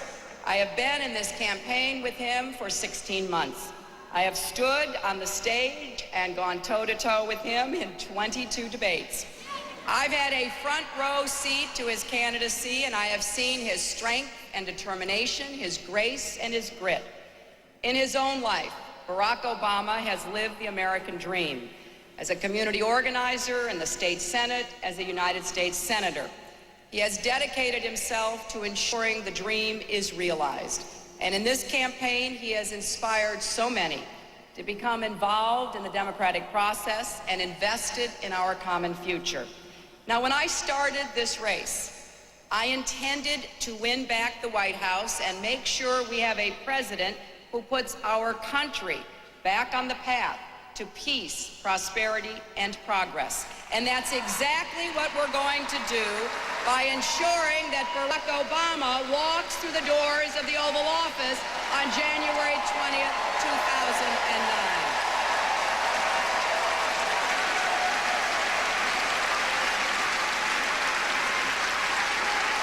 Now, I understand that we all know this has been a tough fight, but the Democratic Party is a family. And now it's time to restore the ties that bind us together and to come together around the ideals we share, the values we cherish, and the country we love. We may have started on separate journeys, but today our paths have merged, and we're all heading toward the same destination, united and more ready than ever to win in November and to turn our country around, because so much is at stake. As we gather here today in this historic, magnificent building, the 50th woman to leave this earth is orbiting overhead. If we can blast 50 women into space, we will someday launch a woman into the White House.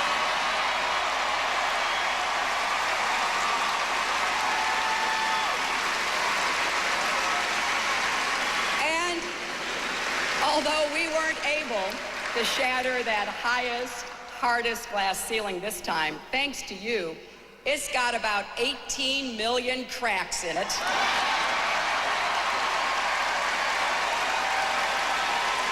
And the light is shining through like never before, filling us all with the hope and the sure knowledge that the path will be a little easier next time. Am frühen Abend vom Weltraumbahnhof Cape Canaveral in Florida abheben. Von dem Weltraumteleskop erhoffen sich die Forscher einen der bislang tiefsten Einblicke ins All. An dem knapp 450 Millionen Euro teuren Projekt ist auch das Max-Planck-Institut bei München beteiligt. Die US-Raumfähre Discovery tritt heute nach 10 Tagen im All ihren Rückflug an. Auf der internationalen Raumstation ISS haben sich die 7 Besatzungsmitglieder bereits am Abend von ihren Kollegen verabschiedet. An Bord der ISS bleiben 3 Astronauten zurück. Die Landung der Discovery ist für Samstag geplant. Ein Auftrag im All war, das Hauptmodul des japanischen Weltraumlabors Kibo an der ISS zu montieren. Thereafter, the announcement was made by NBC News' Tom Brokaw only a couple hours ago.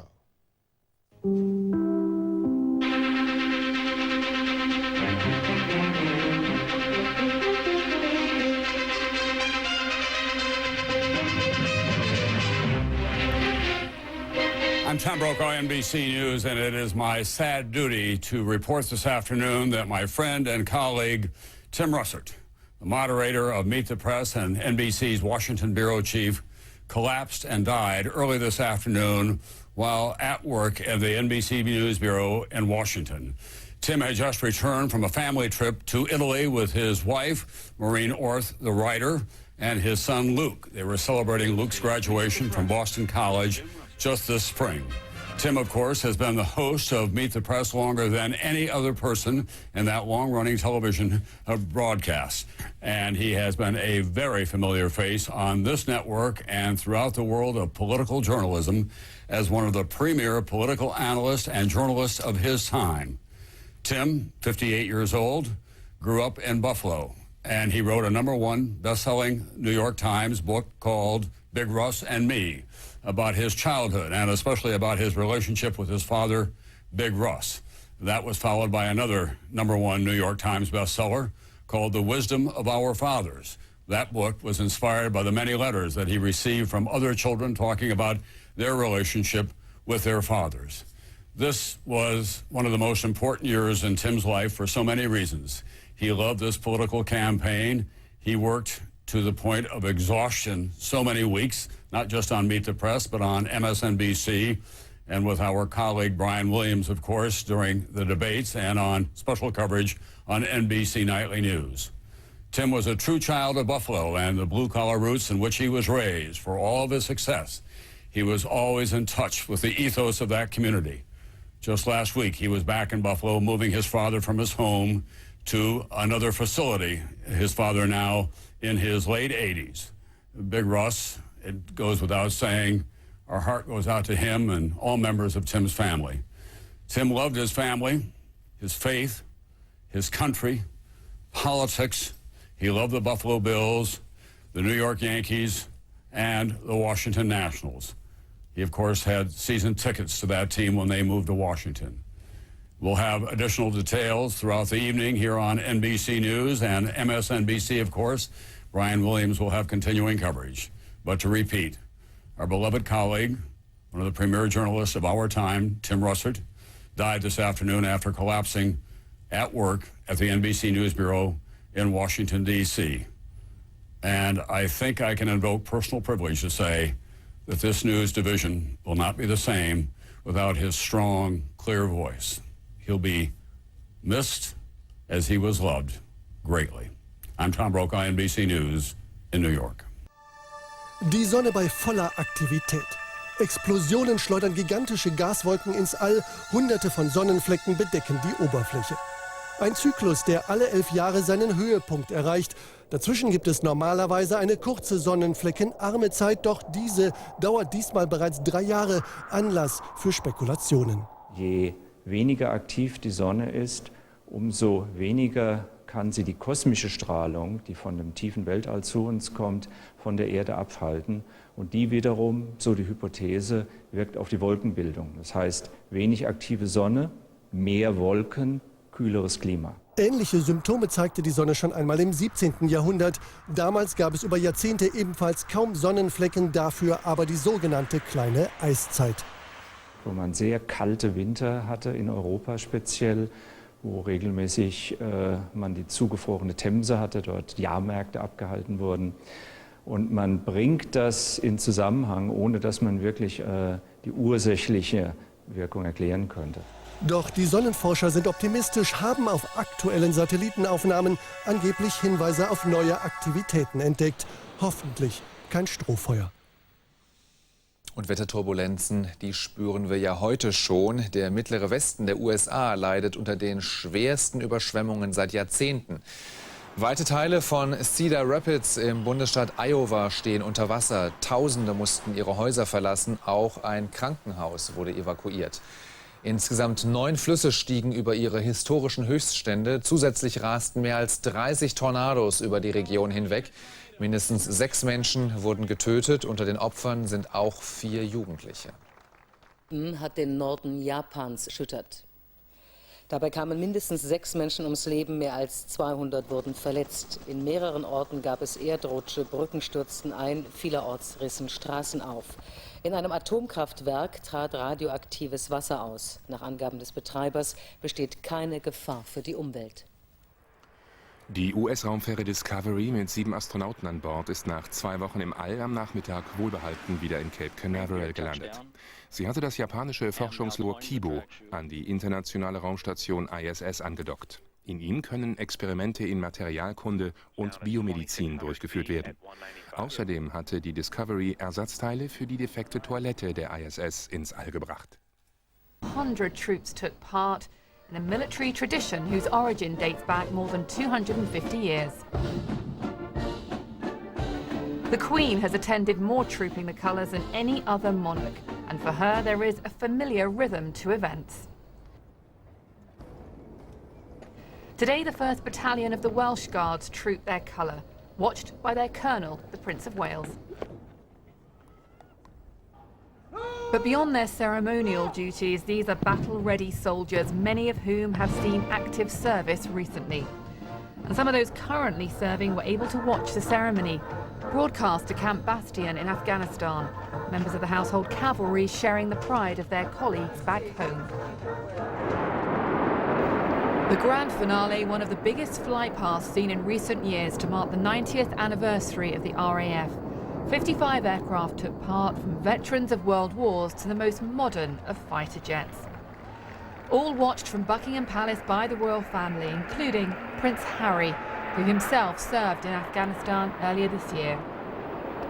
For the Queen, clearly one of the most enjoyable days on the royal calendar, a chance to pay tribute to the forces she commands. Daniela Ralph, BBC News. Good day from the International Space Station Flight Control Room at the Johnson Space Center in Houston, where at this hour the Orbit 3 team of flight controllers is on duty, working in tandem with their Russian counterparts at the Russian Mission Control Center in Korolyov outside Moscow, completing preparations for a spacewalk today by the 2 Russian cosmonauts aboard the International Space Station outside the orbital outpost, the first of 2 excursions over the next 5 days for first-time spacewalkers Sergei Volkov, the Expedition 17 commander of the International Space Station, and his flight engineer Oleg Kononenko. For Volkov and Kononenko, this is their 94th day in space since launch April 8th on their Soyuz TMA-12 spacecraft from the Baikonur Cosmodrome in Kazakhstan, their 92nd day aboard the station.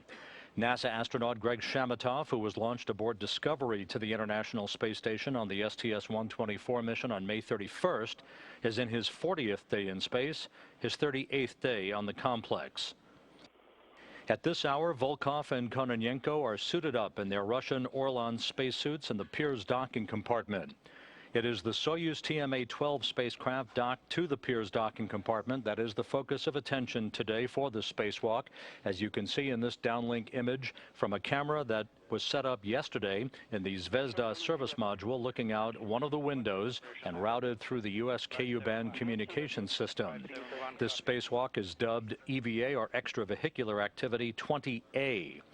Just a few minutes ago at 12:25 p.m.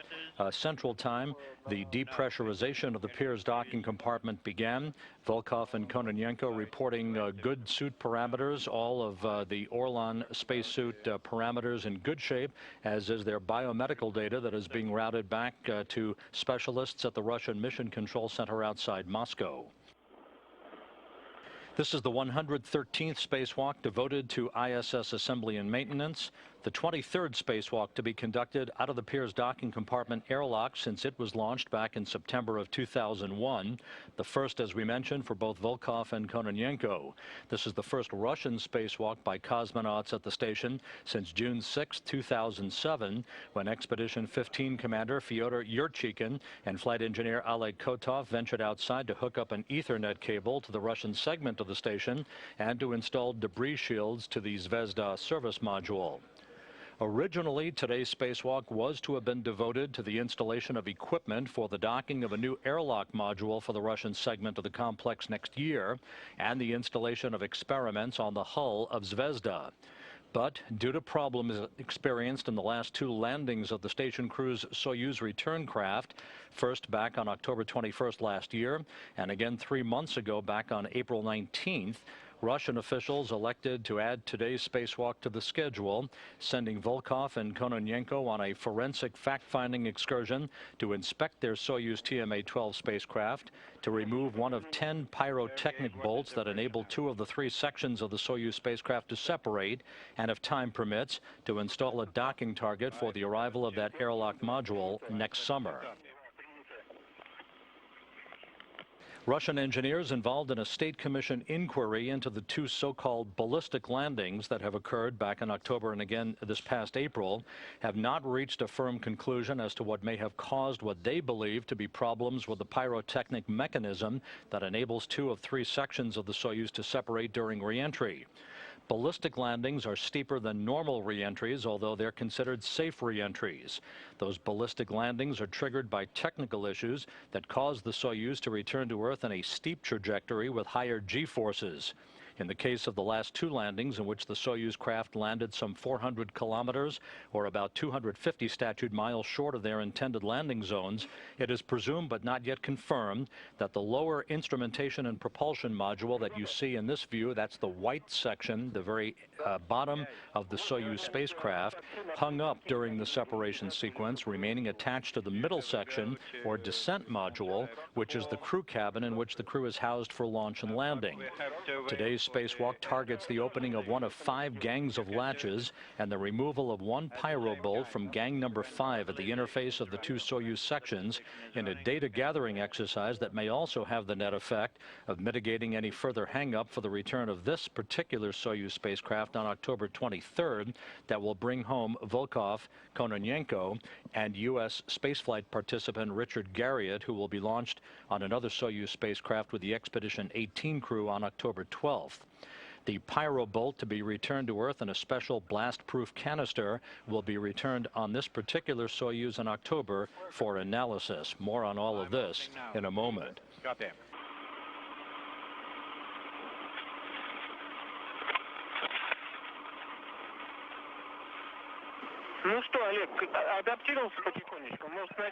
So, Alec, did you get adapted? May we start? Yes. Okay. I'm keeping the adjustable tiller in DC and the short one put on the EV ladder, right?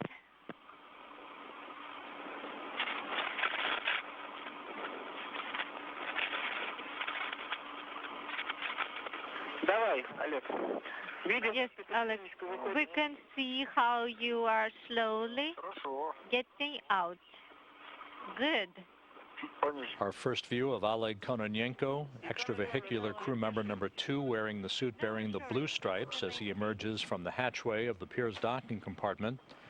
He is equipped with a series of tool caddies that he will carry out with him. He'll be also handed additional tools and a foot restraint that he and Sergei Volkov will affix to the end of the Strela boom that Kononenko will ride up to the work site at the Soyuz TMA-12 spacecraft. All right.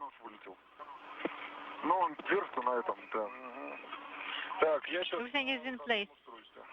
I am on the EV ladder right now. Make sure everything is attached to swing arm. The sublimator is on, right? Sergey, yes, I'm turning on my sublimator. Okay, pulled it up till it's on. And the flag is tanked, as it should be.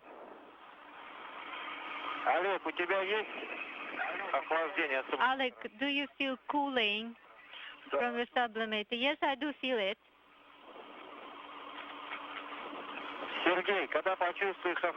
Sergey, when you feel cooling, let us know. I sure will.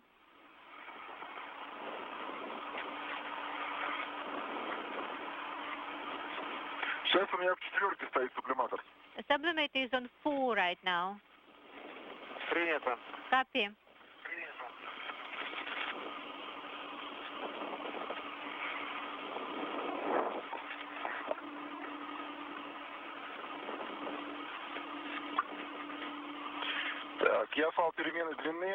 The adjustable tether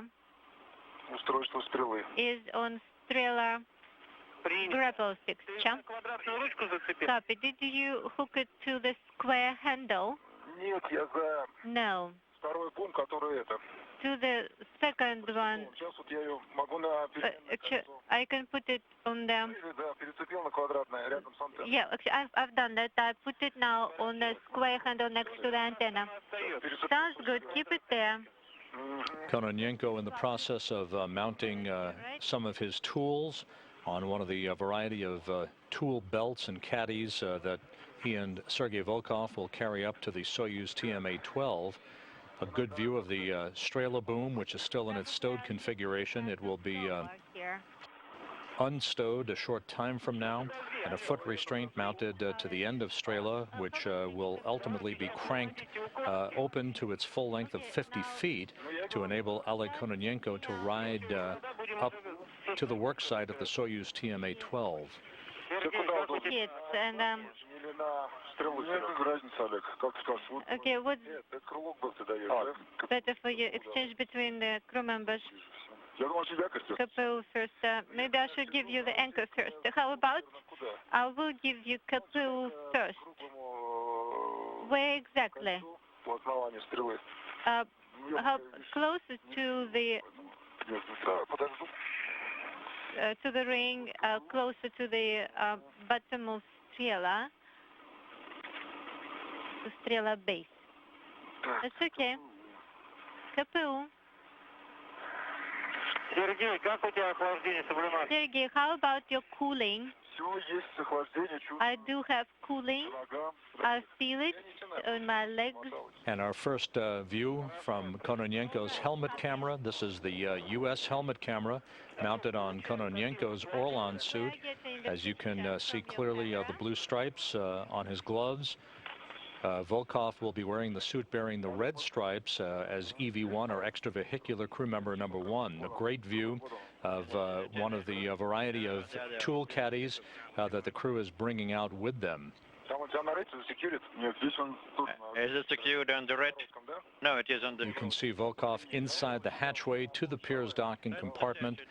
This particular tool caddy houses a variety of cutters, including a serrated knife that Kononenko will use to cut open a piece of multi-layer insulation to gain access to the area where the 2 pyro bolts are located along a latching mechanism, one of 5 such latching mechanisms around the circumference of the interface between the instrumentation and propulsion module and the descent module of the Soyuz spacecraft. And Sergei will go and take that EVA bundle. I attach it to the Strela. And where is the crew log bag? It's here. I'll be holding on to the Strela. And what is it running from? This large spring hook.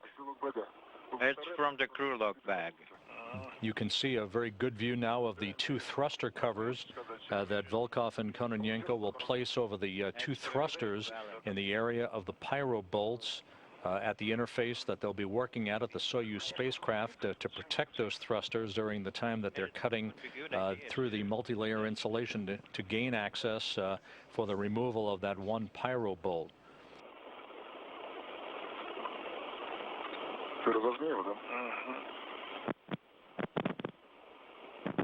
You will release it, I will. Got it. Until it snaps. Okay. And I have this red, and there is a spring hook. So this is the equipment tether. I will leave this equipment tether here. Okay, that's it then. No. The equipment tether, which is on the crew locked bag, you have to take it with you. We will. And this is red. What is it attached to? To something? Stand by 1. And just a sec, I will use BRT as well. Okay, done. Let's attach it here. Let's do that. That's it then. There's a lot of reds here, many reds here. And what is there one on your side? On my side, there is a big one. Look how I did it. Oh, excellent. Good.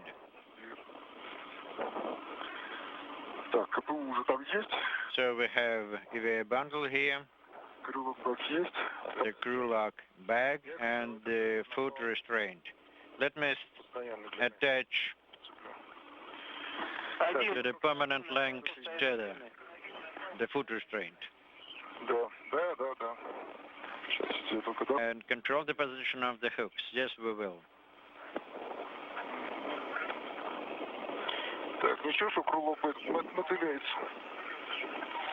Well, the crew lock bag is floating behind you. Is it okay? It's on the left-hand side. Take your time, guys. You have a lot of work to do. Step by step. Have you secured the foot restraint? I have. Okay, I'll detach it here. Done. Here is the second hook. You may attach it to the permanent length tether. This one attached to the handrail. Oh yes, to the handrail. Okay.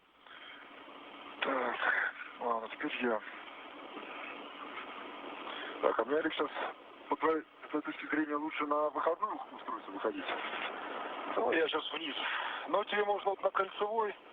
And it's okay for you to go by the circumference. Okay, understand, and up that way.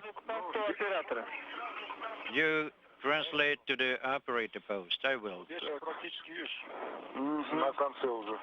Look, I am here at the end of it, and you will have translate upward. Okay, I will. There is a handrail here. Kononenko being instructed to move towards the end effector of the Strela boom, away from the operator's post. A good view of Kononenko outside of the hatch by the Strela boom itself. A short time from now, he'll be affixing the foot restraint called the Yakor foot restraint to the end of Strela, upon which he will insert his feet and be transported up to the Soyuz TMA-12. Sergei Volkov now emerging from the hatchway to join Kononenko, both cosmonauts embarking on the first spacewalks of their career.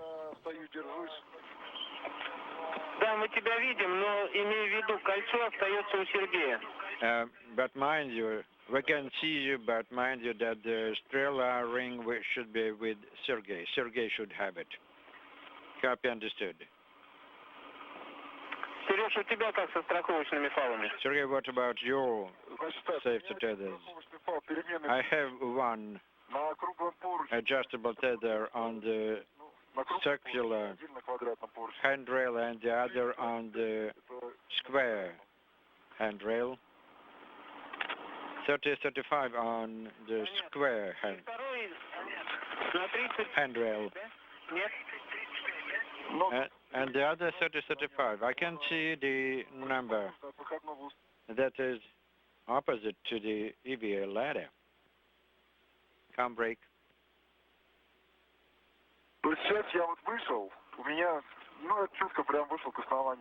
I'm at the base of the work site. Okay, Sergei. There will be a 6-minute LOS in 5 minutes. Sergei, you go to the operator post and work with the pitch actuator, and our leg takes the adjustable tether that is holding the Strela. Then you will maneuver away from the shell and start securing the foot restraint to the Strela grapple fixture. Do I have to leave it on the EVA ladder? No, leave it. Flight controllers of the Russian Mission Control Center outside Moscow instructing Volkov, reminding him that his next port of call will be the base of the Strela boom right above his helmet. That is essentially the control station for the telescoping crane. He will operate what is called the pitch actuator, which will enable the Strela to essentially unfurl and begin to extend to its full length of 50 feet. Just a sec, Sergey. Oleg. Go ahead. Скажи, пожалуйста, ты видишь, вот перед такелажным углом и стрелой есть металлическое звено. Оно сильно выдвинуто? There's a metallic tab or link. Металлическое звено? Да. Can you see it? Is it well protruded? Yes. Affirmative. There is a tab. You will have. Металлическое звено полностью убрать. You will have to open it and. Перевел закрыто. Принято. It should be in the closed position. It is in the closed position now. Copy. Ну, вы помните, да? Стыкуем в среднем положении рукоятки. Якорь с такелажным углом стрелы. And you have to secure the foot restraint to the Strela grapple fixture, and then the handle is to be in the closed position, and you will have to secure it using the wire tie. Okay, the EVA bundle is at the base of the foot restraint and handrail. Say it again, Sergey. The EVA bundle is attached on the circular handrail. Oh, not the foot restraint, but the operator post. It's secured there. The one that is the fixed length tether. It is attached to the square handrail, and the adjustable tether is attached to the base of the Strela. At the base of the Strela to the circular handrail. And is there a tether in the direction of the docking compartment? Yes, there is a tether. From the circular handrail to the square handrail, there is a tether. Okay, copy. Yes, it is here.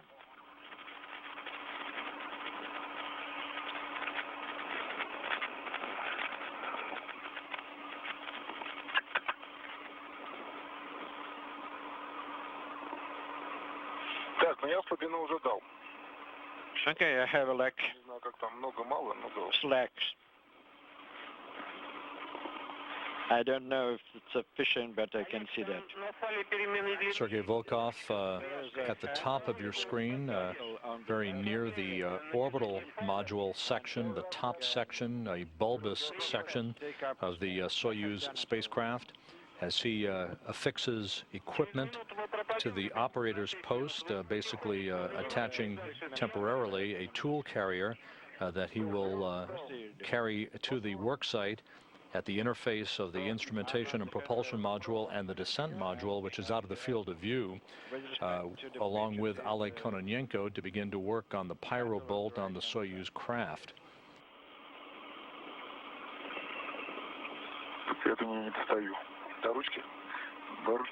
I can't reach it.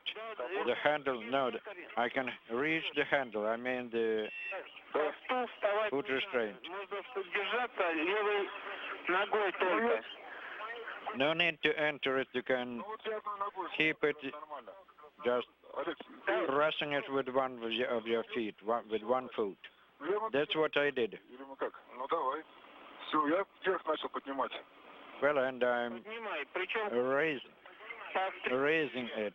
Yes, please do, and rotate it clockwise, upwards. 25 minutes into the spacewalk.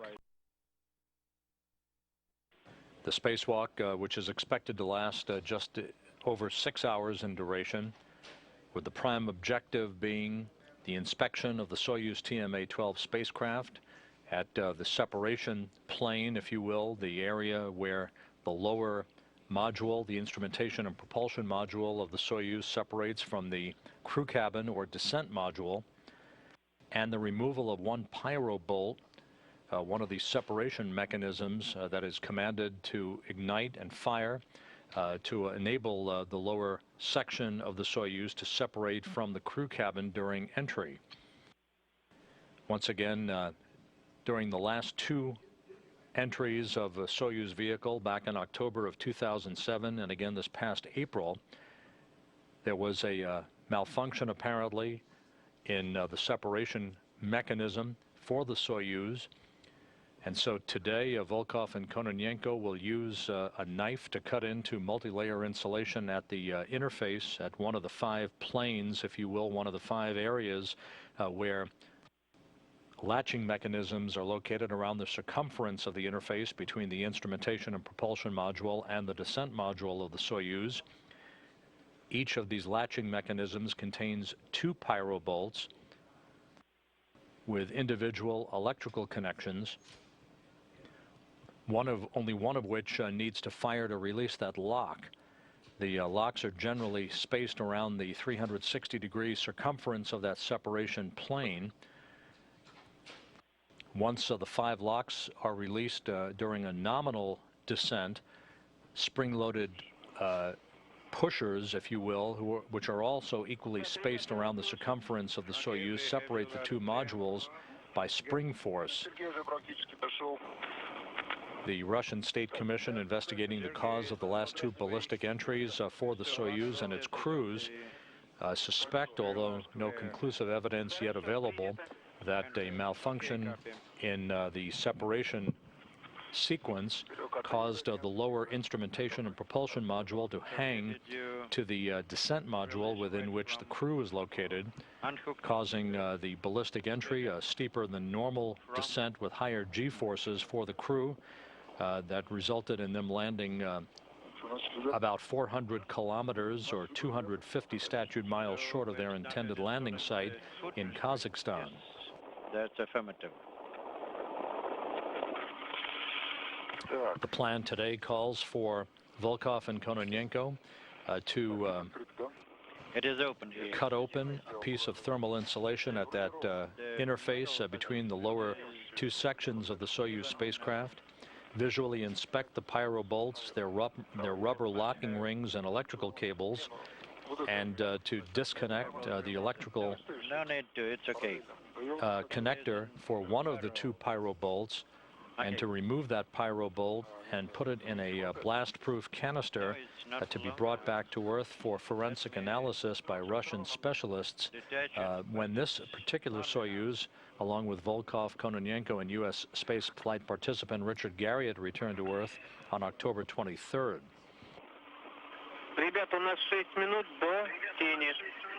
Guys, the orbital night will be in 6 minutes. Okay. Can you see the handles you're holding it down there? No, you hold this one. Let's take up the slack first. Even down and until it is closed. Good. Now let's secure it, but we have to hold it. Are you holding it? Yes, I am.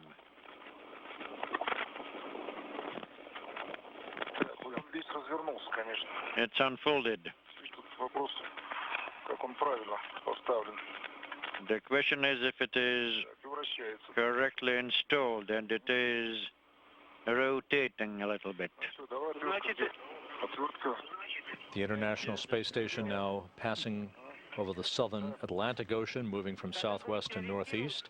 This view from the helmet camera, the U.S. helmet camera that is mounted on the Orlan suit of Oleg Kononenko as you look over his shoulder, working in tandem with his commander, Sergei Volkov, as they continue to mount tools at the end of the Strela crane, the telescoping boom that Kononenko will ride up to the Soyuz worksite a short time from now, later to be joined by Volkov. Well, it is installed at an angle with respect to, well, it's almost parallel. Well, it's to be secured perpendicular to the square handrail of the grapple fixture. It should be perpendicular with respect to the square handrail. Can you see it? I can see it, but you are in the almost in the eclipse, and the lighting is not sufficient. Let me turn on the lights. Can you see it now? We can see that, but you are illuminating not the adapter. Okay, what about now?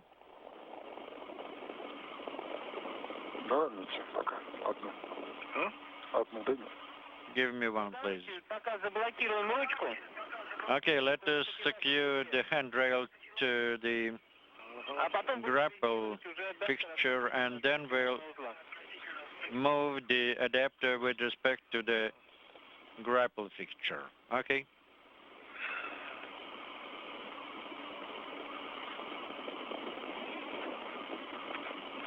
The view from Oleg Kononenko's helmet camera as he works with Sergei Volkov to secure a foot restraint at the end of the Strela boom that Kononenko will plant his feet in to ride up to the Soyuz worksite. Wire tie is to be hooked on one side, then around the adapter, and hook the other wire tie. Could you please take it? Yeah, got it.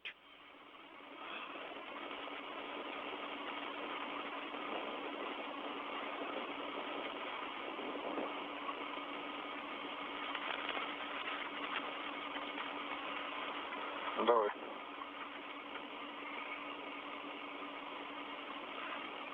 Дотягивается? До этого кольцо. Is it long enough? Yeah, it reaches this ring. Yep. Так, зашипело что-то. Well, something's hissing. Нет. Nope. Чуть-чуть, но не дотягивается. It's a bit too short. Вот здесь проволока чуть загнулась. Yeah, we'll have to straighten the wire tie here, and then it will be okay. Тяжело раскрутить. It's not that easy to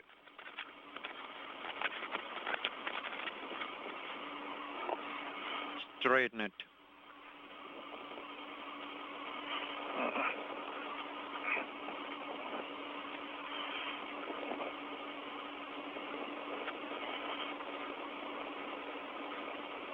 Так, хотел. Хотел? Видим, ребят, хорошо. Yeah, we can see that very well. Еще раз на всякий случай проверьте, что замок в положении закрыт и... And the latch is to be in the closed position. Так, но он в стороне закрыто. On this side it is closed, and the handle.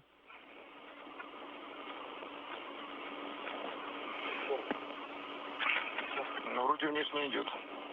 It doesn't move downwards. Copy that. Let's tighten it. Я предлагаю всем включить все. The International Space Station Volkov, Kononenko outside the Piers docking compartment, moving into an orbital sunset over the southern Atlantic Ocean. Lightings. 38 minutes into the spacewalk, the crew continuing to set up tools and configuring the Strela crane that will transport Kononenko and later Volkov up to the work site at the Soyuz TMA-12 spacecraft. The forward portion of the Soyuz, the orbital module, you see at the very top of your screen, that is the portion that has the docking probe that is latched onto the docking mechanism of the Piers docking compartment, which today is serving a dual purpose as the airlock to stage this spacewalk, the 23rd spacewalk to be conducted out of Piers since it was delivered to the International Space Station almost 7 years ago. Where is it? Any problems with the screwdriver? I remember we attached it to the hand, to the foot restraint using red. Я вот сейчас вот этот расцеплял, потому что пряжка выпущена полностью, одна отвертка и была зацеплена. Ничего. We've lost our television downlink capability from the International Space Station as we move out of range of the tracking and data relay satellite system. We will not reacquire downlink TV until just after 3 p.m. Central Time, about 34 minutes from now. Oleg, look here. Go ahead. You fold the wire tie, and it should be protruding through these two rings and then tangle it. Yes, I understand. To secure them this way. Understand. И от руки сколько можно заверните это в проволоку?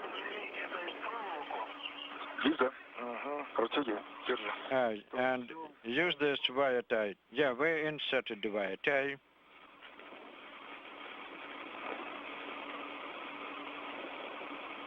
This wire. Now back with our live television. As you see the crew continuing to work to set up the Strela boom and the foot restraint device. At the very top of your screen is the orbital module, the top section of the Soyuz TMA-12. Just out of the field of view is the descent module, and behind it the instrumentation and propulsion module. That will be the interface site at which Kononenko and Volkov will work to cut away thermal insulation to gain access to one of 5 latching mechanisms around the circumference of the interface between the two module sections, thus enabling Volkov and Kononenko to begin to remove electrical connectors and one of 2 pyro bolts in the area of interest, plane number 5 as it is called, suspected perhaps of being a prime suspect in the failure of a clean separation between those module sections during the last 2 Soyuz entries back to Earth for the space station crews. Module facing battalion, and we're going to insert you into the anchor at this angle. I am now facing lane 4 labeling. Do you see battalion? Longitudinal handrails along the small diameter. Do you see those? Yes. So you should be facing that then. And Sergey is going to bring anchor to you. Sergey is going to get you and we'll figure it out. I see the tether going to the left and obviously the tether, the anchor as well.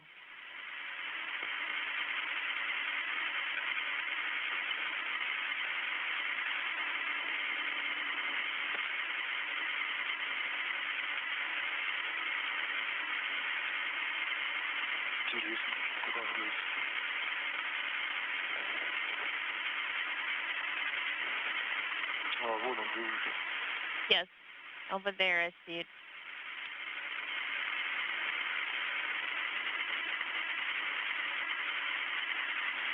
Так, вот одной ногой зацепился. Серег, посмотри, ставил ногу, сейчас. Sergey, could you take a look? Is my foot in? I think my left foot is in. Yes, and the right foot is in. Yes, Sergey, I put the foot in. Let me see. But you pulled the left one out. Speaking simultaneously. Okay, try the right one again. I think they're in. No, you need to turn the heel of the right foot in. The main thing is see the anchor. Is my left foot in, inserted? I don't really see the left foot. What about my right foot? Is it in? Yes, it's in. Oh, you see the anchor is moving away. It's rotating.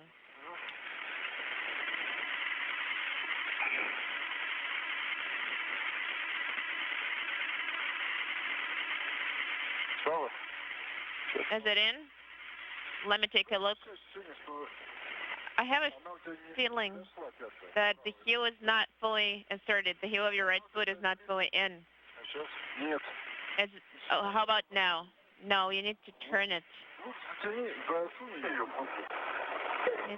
The view from the helmet camera mounted on the Orlan spacesuit of Oleg Kononenko as he continues to work to comfortably plant his feet inside a foot restraint at the end of the Strela boom, which will be his transport mechanism and work platform at the work site of the Soyuz TMA-12, to be joined later by Sergei Volkov as they work in tandem to remove one of 2 pyro bolts at one of 5 gangs of separation latches around the circumference of the interface between the instrumentation and propulsion module and the descent module or crew cabin of the Soyuz TMA-12.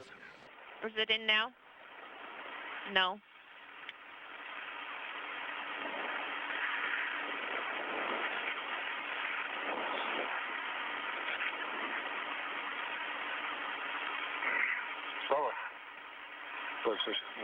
Okay, go ahead.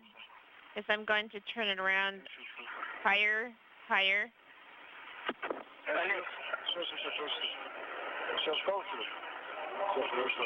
Sergey, is it in now? No, it's not inserted. Oleg, a 2-minute break. Get some rest for 2 minutes. Sergey, is the right one in? I see of the left foot. I see the holes in the attached device. The hook is closed. So how about the left foot? Well, you see the foot and the hook.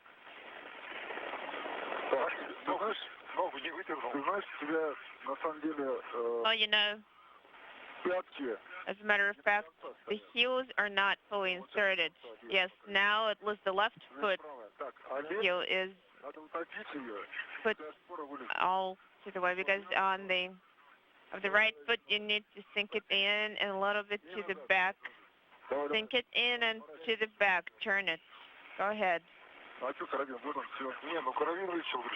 Yes, I pulled the hook out. Are my feet in?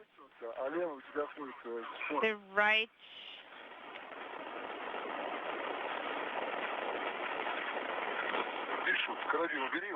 Flying just to the north of Sapporo, Japan, To the left. Sergei Volkov in the red stripes, the expedition commander for the International Space Station, and on the bottom, his feet planted in a foot restraint at the end of the Strela boom, Oleg Kononenko. Volkov making sure that Kononenko is comfortably planted at the end of the crane before it begins to be moved by Volkov using a hand crank up to the work site at the Soyuz spacecraft. Press down on the heel. I did, and now move it to the back. It's still floating out. Oleg. Oleg, first you sink this corner into the hard stop. Yes, I understand. I'm guided by the weight field. Wait a second. No, I don't think it's in. Oleg, about how do you feel if we're going to go in this position? Will you be comfortable like working like that on Soyuz, or do you want to sink the seat in all the way? Well, we would rather have it the fit sunk in all the way. Yes, we agree. Is it in right now? Yes, think so. Hold on a second. Oh, it's not going in just by a small margin. Lower it to the bottom. Is it in? No. Keep lowering it. I'll let you know when it's in. Can you lower it even lower? No, it's not. No, it's not going in all the way. It's strange. I had it. I pulled it out for that reason. Sergey.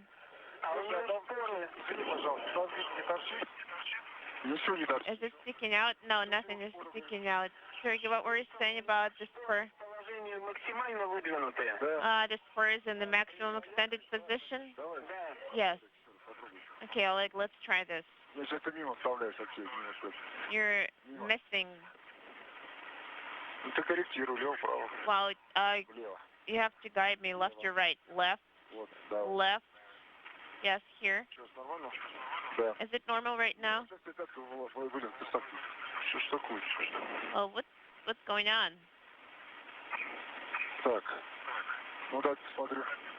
Let me take a look. The heel keeps not fitting in. I don't know what's going on. Is the heel in? Should I move to the left? No, I think you matched it. Well, now press down. Keep pressing down. I think the spurs are done. You did match the holes, but you need to press down and move the heels. Press the heels to the back and down. Sergey, where should I press?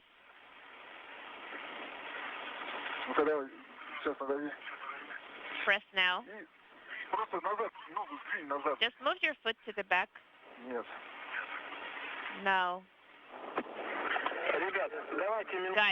Guys, let's take a minute break. I think it will make more sense. It will be more useful. Right now, is this spur inserted? Move the foot in.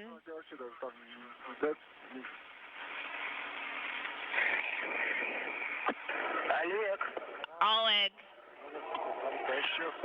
Yes. Oleg. Oleg, let's not move for 1 minute. Don't move. Sergey, could you give it another thought? How you can help him using hands? Where is the foot now?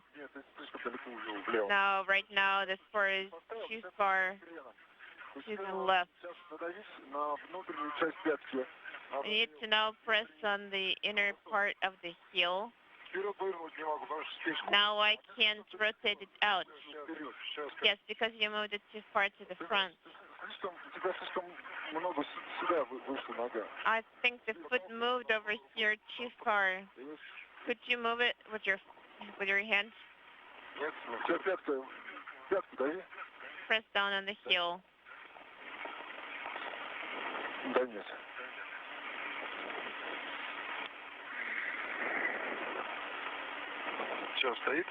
Is it in? No.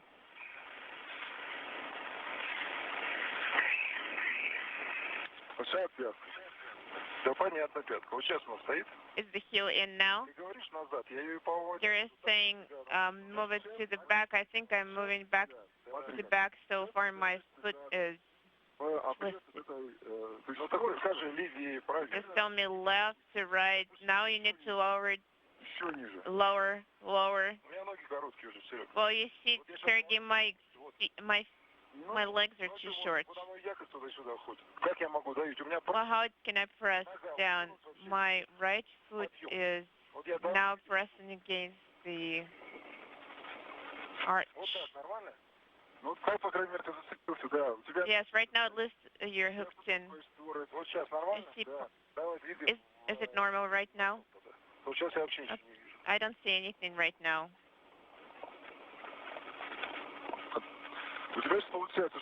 What is now? You're ending up with both right and left foot. Part of the spur is stuck in the inner part of the. Okay, understand. And the right one is not correctly inserted. Well, it is attached. It's underneath. Sergey, Oleg. Yes, we're ready. So one foot is secured well. Sergey, you see the way Oleg is now, both the left and the right spurs, the inner part of the spur.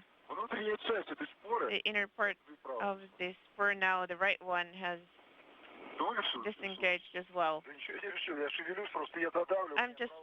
I'm just moving. I was trying to press it, the way, and now I'm trying to move in the spacesuit, and now my right foot is disengaged.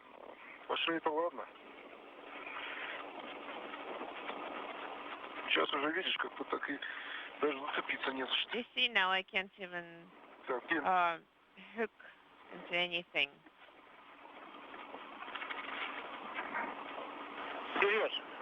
Sergey? Yes. You need to secure at least one foot for Oleg, and because we're running short of time. Sergey, move too far. Which foot? Go ahead. This is Mission Control Houston, approaching the 1 hour 30-minute mark into today's spacewalk. Oleg Kononenko encountering some difficulty to securely plant his feet in the foot restraint at the end of the Strela boom, the 50-foot-long telescoping crane that he intends to ride up to the work site of the Soyuz TMA-12 spacecraft, the work site at which he and Volkov will be working at to remove thermal insulation and ultimately remove one of two pyro bolts at one of the 5 gangs of separation latches that mechanically are pyrotechnically blown apart during the Soyuz entry to Earth. That is the interface suspected of hanging up on the last 2 entries of the Soyuz spacecraft, causing ballistic entries or steeper than normal entries with higher G-forces for the last 2 expedition crews, 15 and 16, that returned to Earth for landings on the steppe of Kazakhstan, landings that fell short of their intended normal landing sites by some 400 kilometers each. Is it in? Oleg, stop. Well, you need to hold the anchor so it's not rotating around. It's lift one, excuse me, right one. Press. Sergey, I am pressing down on it and move it to the back. Are you in? No, I'm not in. Well, I can't really twist that far in the spacesuit. Well, now you need to get some rest. Stop moving. Stop moving. Yes, I'm trying. For a minute or 2, get some rest.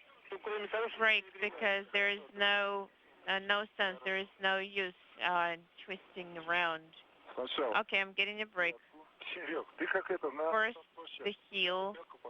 Sounds like on the dance floor. First, the heel.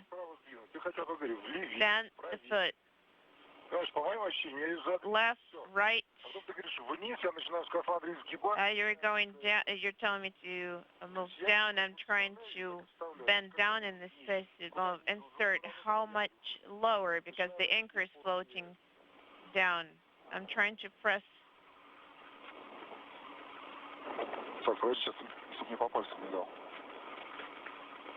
I'm trying not to miss. Так, сейчас ты стал, давай сейчас разверну под тебя, вот так вот. Ты сейчас обе ноги поставил рядом. Левую ногу. Now you put both your feet next to each other. У меня хода ноги нет. То есть вот я вытянул. Bottom. I see I have I cannot. I stretched my leg out. There is nowhere to move. Well, I'm right here, so I cannot pull the anchor closer. Oleg, let's do the following.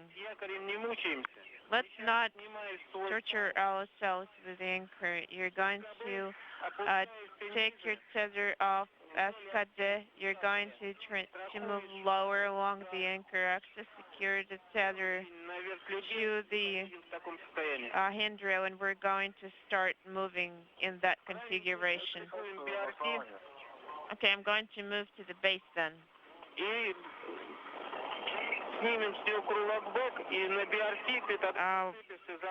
Then you're going to use the BRT to secure it to the handrail. Let's move to the work site and then we'll see. With no luck securing his feet into the Yakor foot restraint at the end of the Strela boom, Kononenko now being instructed by Russian flight controllers to improvise and secure himself with tethers to the body of the Strela boom and to be transported in that manner up to the work site at the Soyuz TMA-12. And can you hug this boom, and then we're going to translate this way. Okay.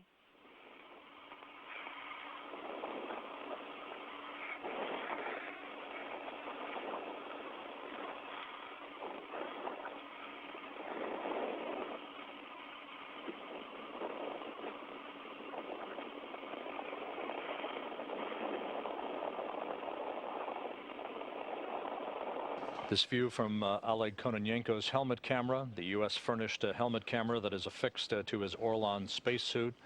1 hour, 34 minutes into the spacewalk, the crew has all of its tools, its cutting devices to cut into the multi-layer insulation at the Soyuz spacecraft to reveal to Volkov and Kononenko the two pyro bolts on that are affixed between two thrusters on one of the 5 gangs of separation latches at the interface between the instrumentation and propulsion module and the crew cabin for the Soyuz, the descent module, in which Greg Shamatov is housed today.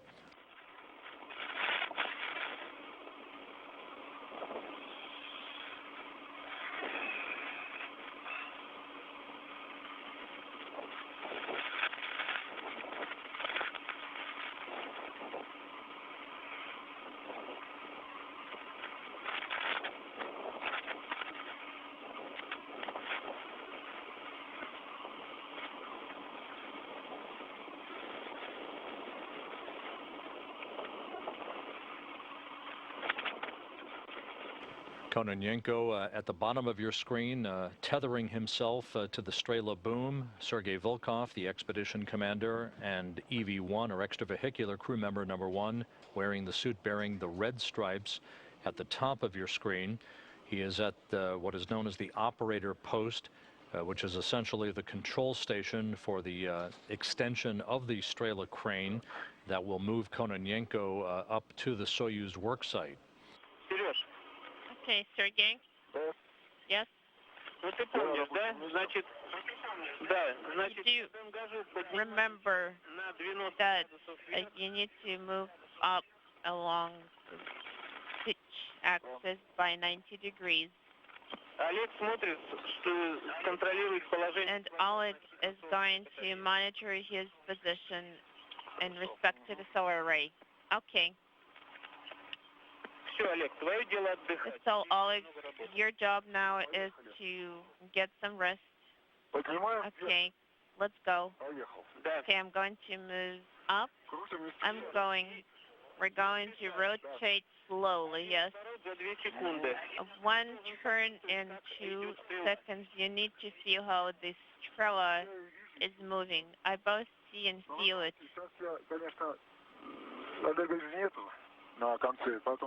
Well, right now it is not at the tip, so we could have started a little bit earlier. What do you mean? No, we're not going to speed up. Okay, good. Нет, Сергей не про ускорение говорит, а про разворот. No, Sergey is not talking about the speeding up, about the rotation. Нормально. How do you feel? Normal. I'm talking about the clearance. I'm talking about the clearance. I'm far away from the solar array. Поднял уже. Sergey now lifted the Strela. I'm going to secure it in this position, and I'm going to start moving to the right. Excuse me, left. Давай, Олег, вы мне Okay. разговариваете? We're going to move to the left. We'll talk to each other, and agree on the Как раз может через иллюминатор. moving. Может, Грега попугаем. Well, we can probably go ahead and scare Greg a little through the window. Нормально, нормально. It's normal. Так, потихо. Slowly. Инерция такая хорошая. Yes, inertia is quite good, quite considerable. Strela has quite a bit of inertia. We're passing the panels. Нормально, да? It's normal right now, right? Yes.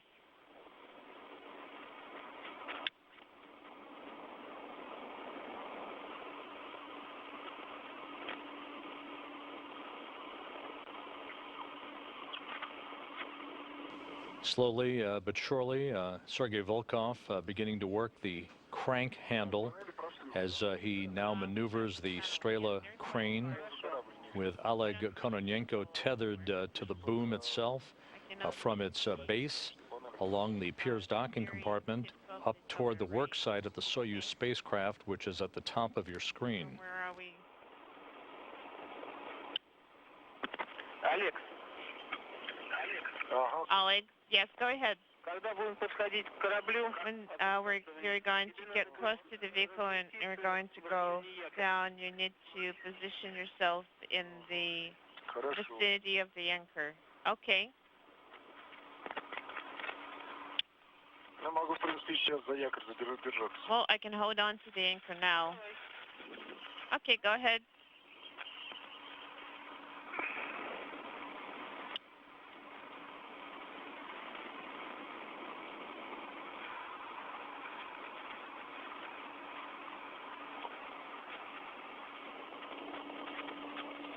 Сереж. Sergey? Да? Yes. Нам хотелось бы, чтобы ты остановил... We would like you to stop Oleg about 2 meters away from plane 1 and, if possible, take photographs. Так, ну я сейчас наблюдаю. Well, I'm now doing some observations. Так, состояние нефти нормальное. MLA looks normal. Наблюдаешь, да? So you're watching it? Yes. Да. Ну, единственное, только края, Yes. которые Except, уже как-то... yes, the only thing is the edges of the MLI, we already took photographs of those, are curled. But other than that, no changes, nothing. Состояние нефти такое же, как по всему So аппарату. the MLI looks the same way as it does around the entire vehicle. Сопла двигателя видишь? Do you see the nozzles of the thrusters? Yes, I see the nozzles. Вижу, это клапан для выхода воздуха. I see the air outlet valve. Скажи, самое, вот стык Could you tell между the interface between the vehicle and the truss? The MLI should be tucked in. Do you see that now? Are you talking about the interface between the SA and the PHO frame? Yes. MLI itself has sort of a skirt at the edge and along the perimeter. I'll stop. I'm going to lower you now, Oleg. Do you think you'll arrive at the work site? No. No, I think I'm going to go down at the solar array. Okay, let me lower you so we can target the area better. I'm going to start to lower you. Сейчас пока не опускаю пока еще. I'm not lowering you just yet. Нигде особых нарушений ничего не видно. I don't see any particular violations or disruptions. Do you see the picture? Yes, we see. Do you see now? Yes, we see. But it's still a little bit too far for the camera. I'm going to lower Oleg. Okay, Sergey, go ahead. А вот длины хватит, интересно? Do you think it will be long enough? Все, Okay, Sergey. Speaking simultaneously, thus we can see it. Все, замкнул. Yes, I locked it in.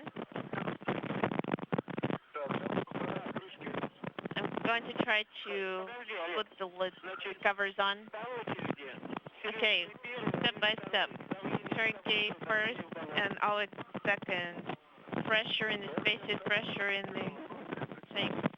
First, 038 in the thing, pressure 300 even.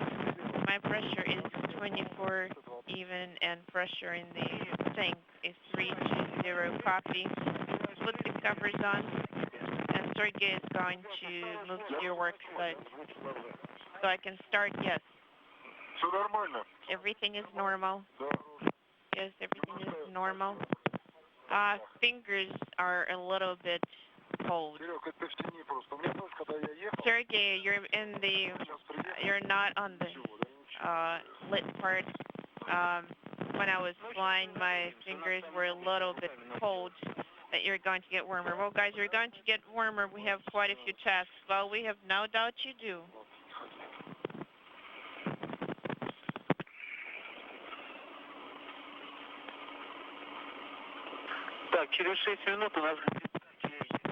In 6 minutes, we're going to have the eclipse. Is it bad?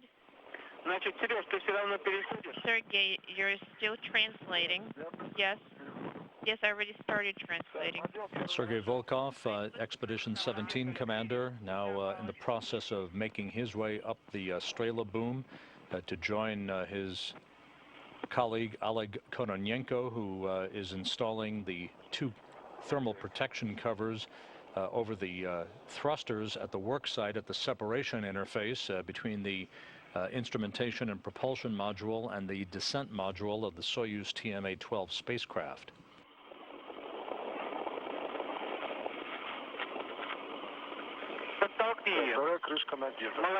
Yes, the second cover is on, and I pushed it all the way on. Yes, I saw that.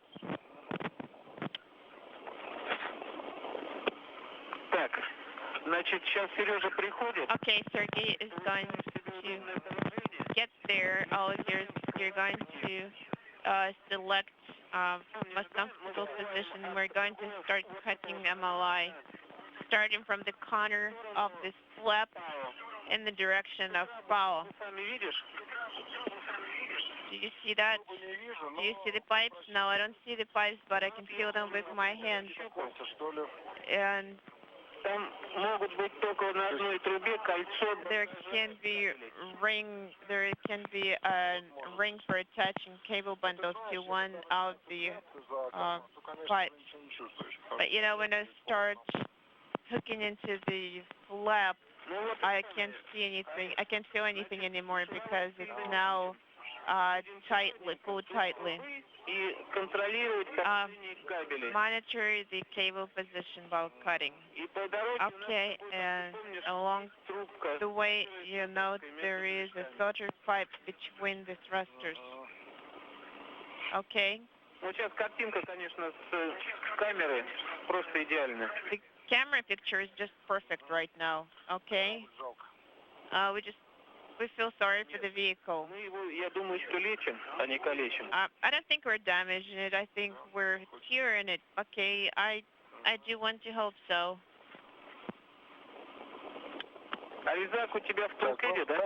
Do you have the knife? Yes. With good humor, Oleg Kononenko prepares to use a serrated knife to cut into the thermal insulation over the pyro bolts at the separation interface The area of interest, position number 5, where one of the gangs of latches that holds 2 pyro bolts are located at the interface between the instrumentation and propulsion module and the crew cabin of the Soyuz. That's how we plan to choose that all I can start before I even get there. Okay, I inserted the knife in the opening and powered it. Yes, I took static off. Okay, good job, Sergey. Right when we're looking, when it's brightly lit by the sun, we can see a lot of small ones. There is a cable routed along the truss where you're cutting. Be careful. How would I see that? Well, I'll try to. I see pyro bolts. They're installed. The rubber parts are installed.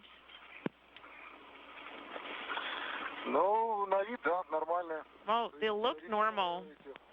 The rubber ones are installed. The rubber ones,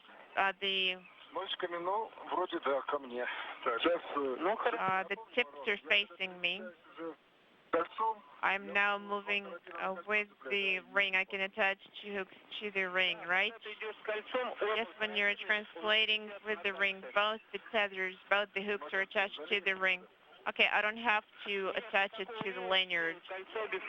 No, the ring is going to be your safety. Okay, I'm going to... you're talking about which cable? If I cut downwards, is it going to be the solder pipe? It's routed from the pyro bolt. You see, I'm lifting MLI. Do you think we can start cutting in the other direction, away from you? Do you see the cable there? Well, I don't see that one. It's not even a cable. It's some sort of a pipe that's wrapped in fabric. Okay, can I pull it through here maybe? Yeah, you can do that. This view from a camera mounted in the service module window, one of the windows in the Zvezda service module looking down at the work site at which Volkov and Kononenko have been at for the past several hours. The removal of this pyro bolt was the top priority of today's spacewalk. One of the get-ahead tasks, had time permitted, at the end of today's spacewalk was the installation of a docking target on the zenith side of the Zvezda service module's forward transfer compartment that is linked to the Zarya module of the Russian segment of the International Space Station, with the crew having worked quite hard in the removal of the pyro bolt, working in tight quarters at that separation interface between the propulsion module section of the Soyuz and the crew cabin section of the Soyuz. The docking target installation is being put off until Tuesday's second spacewalk by Volkov and Kononenko, in which they will also install an automated rendezvous antenna, take photographs of mounting holes for the antenna, and install a cosmic burst analysis experiment on the hull of the Zvezda service module. Well, the MLI thermal blanket is blocking my view. Where are you saying, Sergey? This one? No, the one right underneath that one. Yeah, it looks good. But my fingers are hurting. I need some sort of a tool here, Sergey. There's no way I can reach it with just the fingers.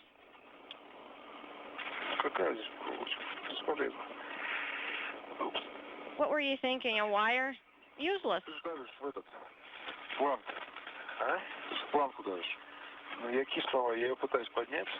Yeah, you need to move it up. That's what I'm trying to do. I'm trying to lift it up and wrap it around. Today's spacewalk began at 1:48 p.m. Central Time. The crew moved outside of the hatch of the Piers docking compartment They began to set up their tools and tethers on the transport boom known as the Strela boom that Kononenko was initially expected to use as a work platform with his feet planted in a foot restraint at the end of the Strela. He had difficulty, however, inserting his feet properly for a level of comfort at the end of the boom. So instead, the Russian flight controllers told him to forget about the foot restraint at the end of Strela, to tether himself properly, and in turn he was transported up to the Soyuz worksite, later joined by Volkov, where Kononenko then used the serrated knife to cut away at the thermal insulation, providing the access inside the interface area at the gang of separation latches at work area number 5 around the circumference of the interface between the propulsion module and the crew cabin module of the Soyuz.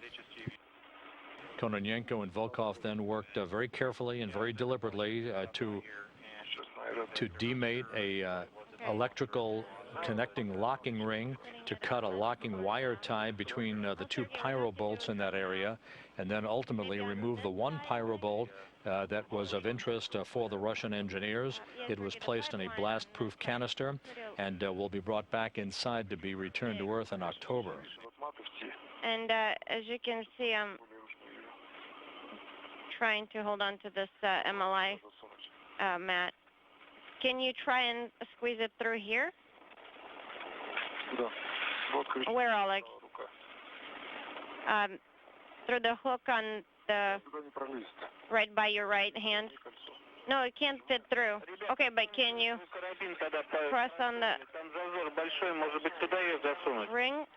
Guys, when you were placing the hook, it was pretty big. Maybe you can pass it through there. Yeah, let me hold on to this MLI flap. And you can lower the Strela now, Oleg. Did you take it, Oleg? Yes, I haven't, Sergey.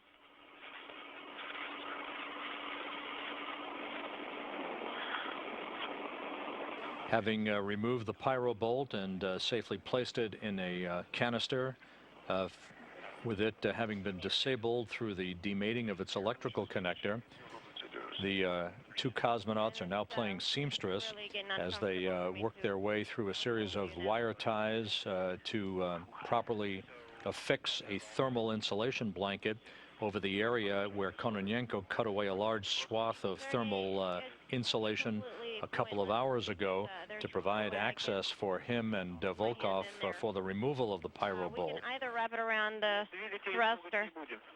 Yeah, guys, don't touch the thrusters.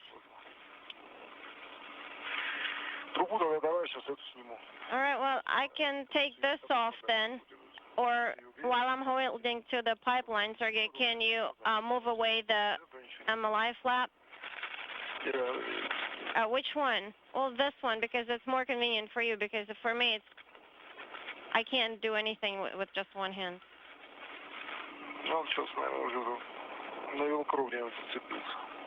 And I think now it's already attached by Velcro. On which end, Oleg? I think it's on the lower end relative to me.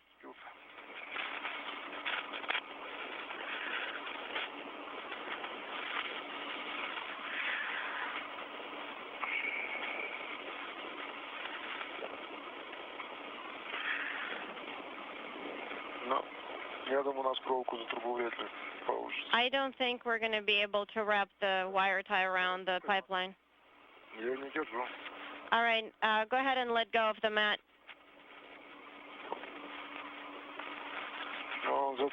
The mat, Oleg, I'm not holding it.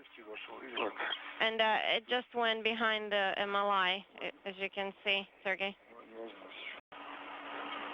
The crew is scheduled to begin a 9.5-hour sleep period just after 1 a.m. Central Time on Friday. They'll be awakened at 10:40 a.m. Central Time on Friday morning for what amounts to about a half day of off-duty time. and to begin replenishing all of their Orlan spacesuit components and begin to recharge their Orlan suit batteries in advance of the second of the 2 spacewalks by the 2 cosmonauts next Tuesday. I need to swap all these tethers right here.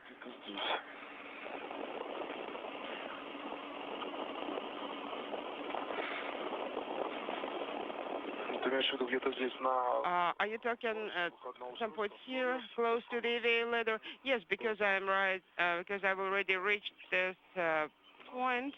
I'm not too far away. Okay. Now I need to swap all the tethers.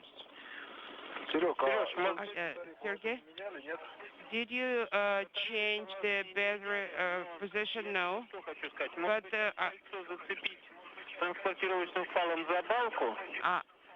maybe you'll hook to the beam with the safety tether and stop for now and wait for Oleg, and then you'll start to swap in the tethers. Because what I'm trying to say is when I was moving, I took a look from the backside of the panel. No. We understood what we're doing with the batteries, so they're in place. Okay, I understand.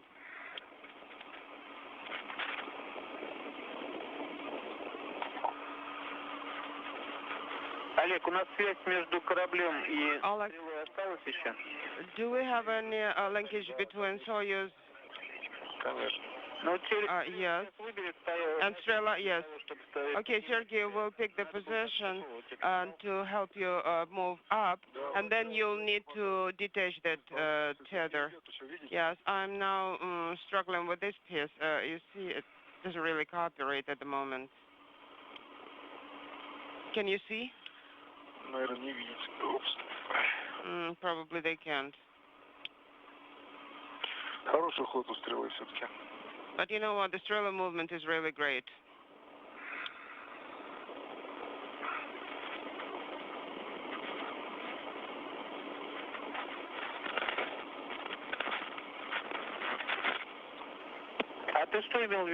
And how did you mean when you mentioned Strela movement, that it's a good one?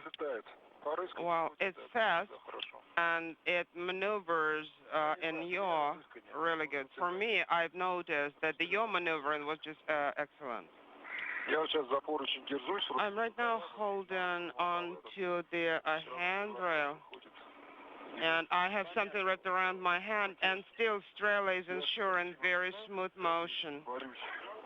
Well, but you see, I'm still struggling here.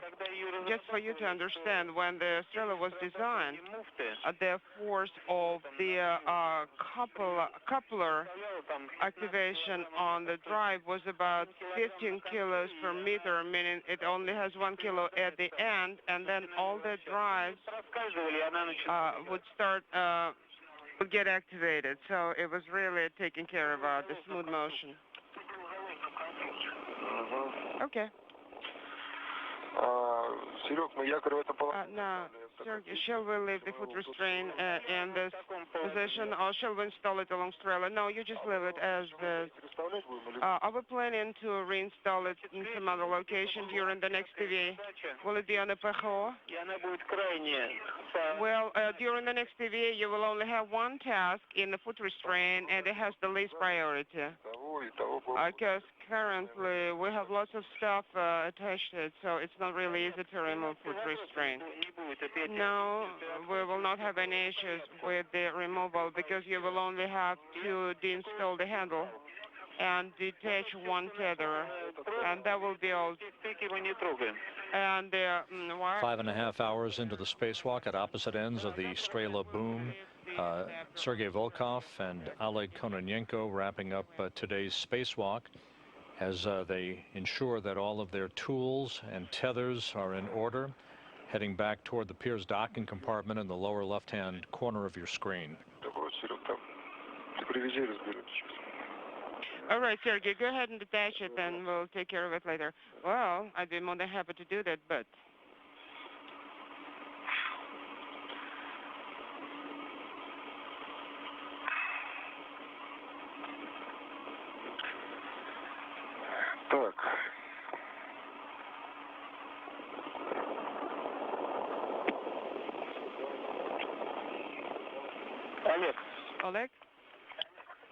Yes.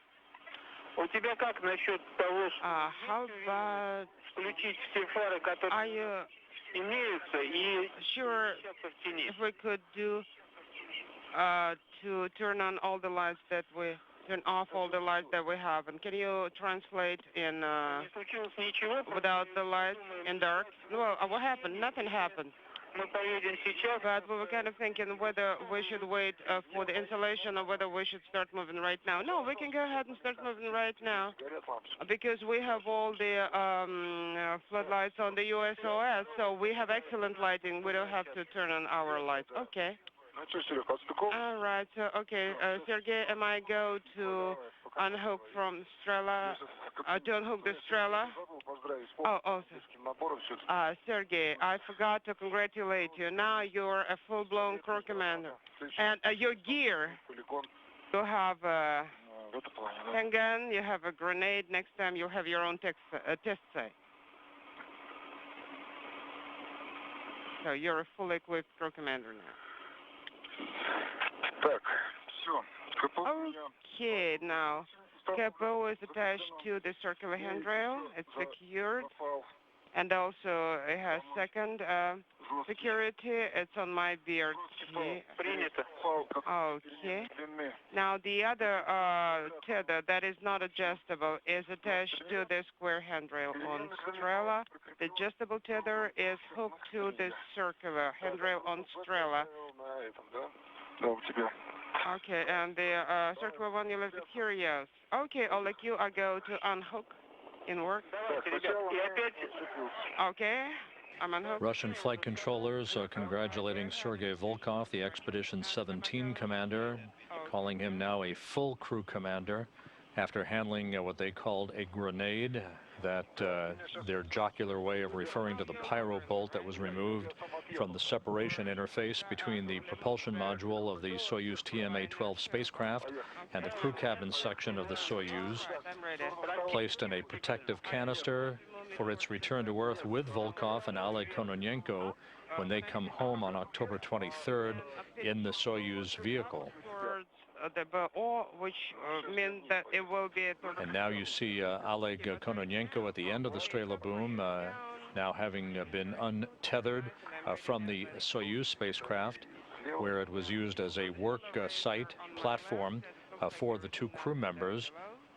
Sergei Volkov at the very bottom of your screen, operating at the what is known as the operator's post of the Strela, using the pitch actuator of the Strela mechanism to begin to lower Kononenko back down toward the Piers docking compartment. And yes, we see that the path has very good lighting conditions. Oh yes, lots of lights, great floodlights. We can see everything. Okay, no, you keep lowering me, right? Yes. Okay. Yes, again, for you it's down, for me it's up. Okay. I guess this is it. It's time to stop. And right now we need to collect Strela to make sure we'll reduce the momentum, okay?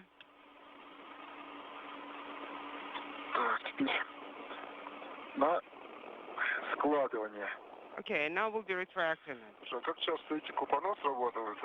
And how often does valves are working? Okay.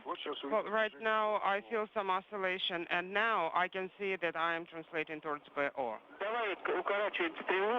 Okay, let's shorten the Strela. Yes, we are already in. This is already in work. Okay, great. And actually, we took sort of a visual inspection of the second EVA location. We see those triangles that belong to the Japanese experiment. Okay, is everything okay? Yes. Yeah, we just have to. Now, do we have to retract it to a hard stop? Sergey, could you remind us, please? With Kononenko being lowered back toward the Piers docking compartment at the end of the Strela boom. Once again, today's spacewalk began at 1:48 p.m. Central Time. Sergei Volkov and Oleg Kononenko moved outside of the Piers docking compartment to begin the first spacewalk each for their careers. They set up all of their tools and tethers, maneuvered their way back up toward the Soyuz TMA-12 spacecraft to begin work to cut away thermal insulation, a wide swath of insulation cut away by Oleg Kononenko to expose the work area, one of 5 gangs of separation latches that are housed around the circumference of the interface between the propulsion module, the lower section of the Soyuz, and the middle section of the Soyuz, which is called the descent module or the crew cabin that the astronauts and cosmonauts are housed in for launch and landing. The Russian State Commission investigating the last 2 ballistic entries of the Soyuz vehicles, concluding that the most probable cause for what is believed to have been the hang-up of the failure to cleanly separate the propulsion module from the crew cabin module, perhaps caused by the failure of one of the pyro bolts, one of 10 pyro bolts around the circumference of that interface to detonate properly and cleanly separate the 2 components. Kononenko and Volkov, working in tandem, carefully removed electrical connectors and housings, eventually removing the pyro bolt in question at the number 5 location around the circumference of the interface between the 2 module sections. The pyro bolt was finally removed at 5:44 p.m. Central Time, was quickly placed into a blast-proof protective canister and sealed for its return back into the International Space Station and its eventual return to Earth aboard the Soyuz TMA-12 with Volkov and Kononenko when they come home on October 23rd.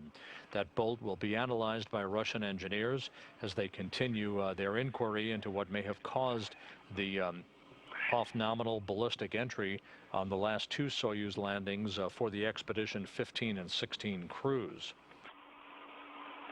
Seriously? Yes. Okay. Are we ready to move to the right? Yes. All right. Motion in progress.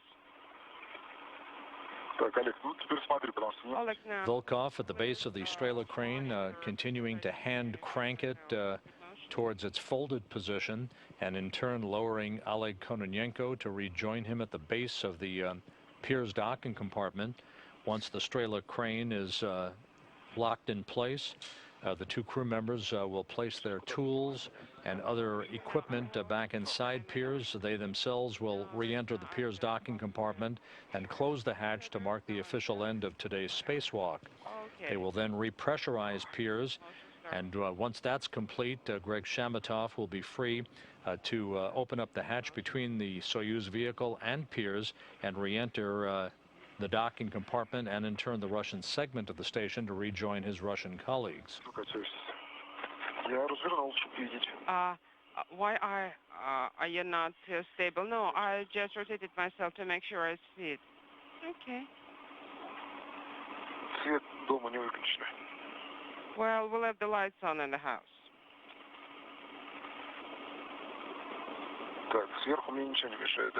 Now, am I clear from the top? Because I can't see above my head. It's far enough from the panel.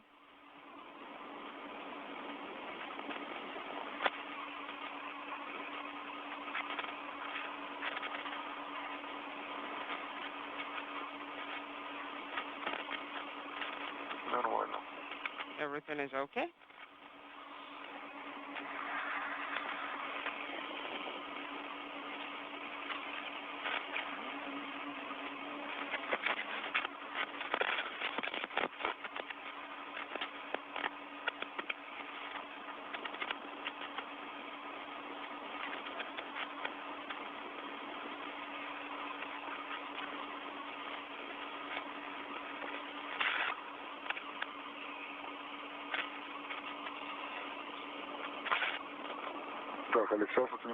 Okay, I'll be very attentive and careful here. Yeah? Okay.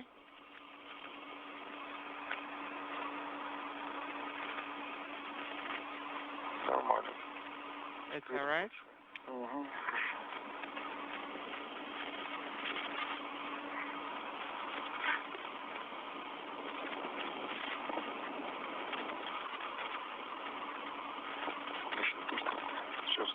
Okay. Did you sit it in place? No, just let the handle go for a second. Kind of. That's all right, don't worry. Прошли? Okay. We're in. That's great. Так, а где у нас зона? Вот туда к северу надо, да? And where is that zone? Is it over there? Ну да, вон она опушка. Yes. Yes, and from here we can see the Strela.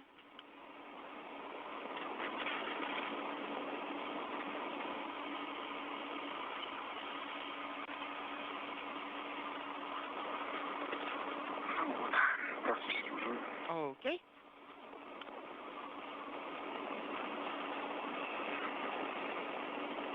Что-то я уходил с 4-й плоскости, пришел что-то на 1-й плоскости. You know, I was leaving from plane 4 and somehow I ended up back on plane 1.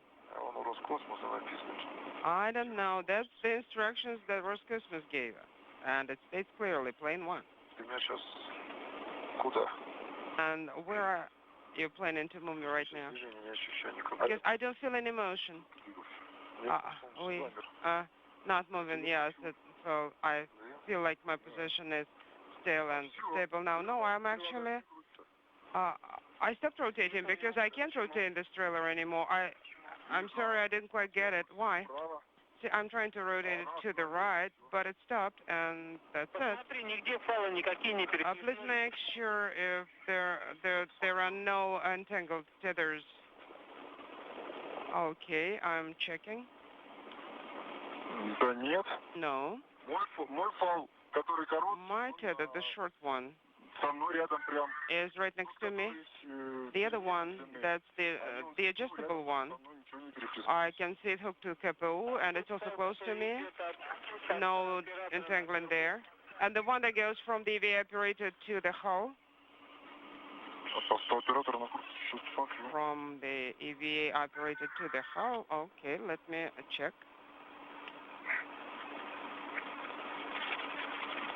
Вон точно. Oh, yes. Here it is, yes. Exactly, it was that one that was holding it. Now we kept moving, and you know, it was... That's one finicky foul. It actually was holding on to my foot, and my foot was kind of secured, double secured in the foot restraint because of that. Okay, so where will we be moving the foot restraint assembly on the DC-1? Well, we'll be moving it towards the EVA hitch. Okay. Now I see it. Have you seen it? Yes.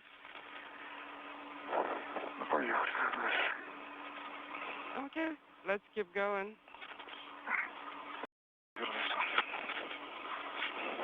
Okay, now... The crew conducted inspections of each other's spacesuits, found nothing untoward after having worked in the vicinity of 2 thrusters on the Soyuz TMA-12 spacecraft. So with that all in order, the crew will soon go back inside piers and close the hatch to mark the official end of today's spacewalk and begin the work to repressurize the airlock itself. Okay. There we go. There is the prologue bag. We need to unhook it.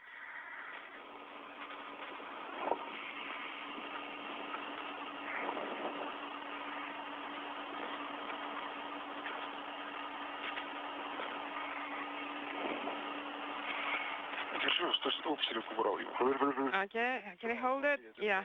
Okay, I'm holding it. Go ahead and hook it up. No, I'm not actually holding the prologue bag, but I want to attach it to my wrist. No. Where should I put it? Did you hook it up too? Yes. And where did you attach it? Right here, but let me detach it right now. What you can do is you can actually attach your end to...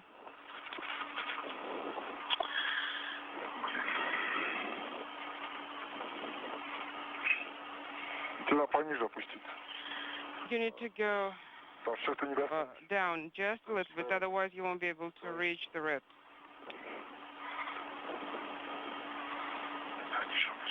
Okay. Oh, you're talking about this right? Yes, exactly.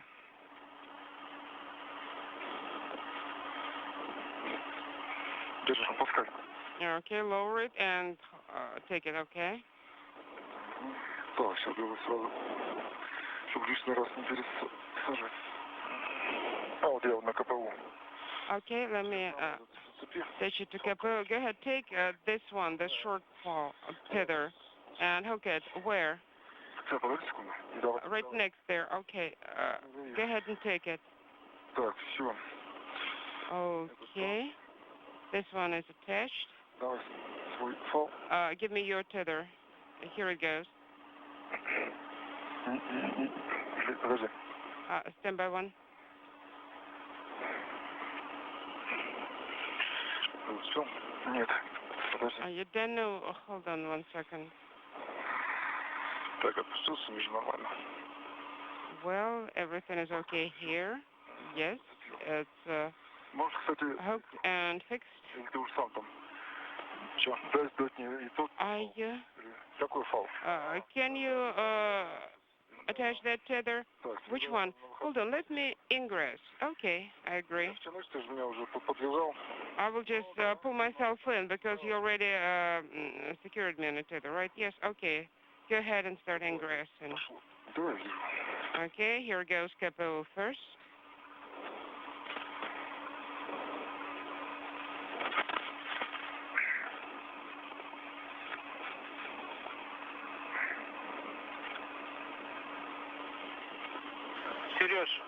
Seriously? Да. Yes? Заходит Сергей. Sergey is ingressing.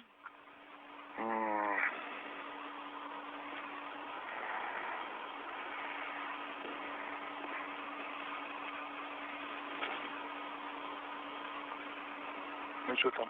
Сейчас. So, how's it going?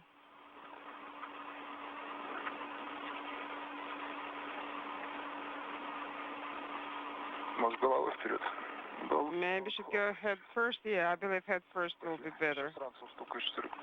Because I want to make sure I won't kick anything with the backpack. Yes, you need to rotate yourself a little bit and kind of straighten up your body and start ingressing head first, because right now, relative to the hatch axis, you have a 30-degree misalignment. О, нормально. There we go. That's perfect. Так.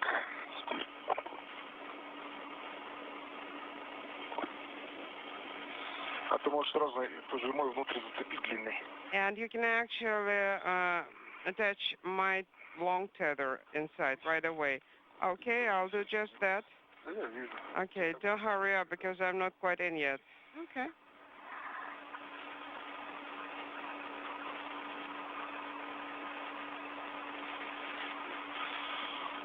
Так, высота. Okay, this way.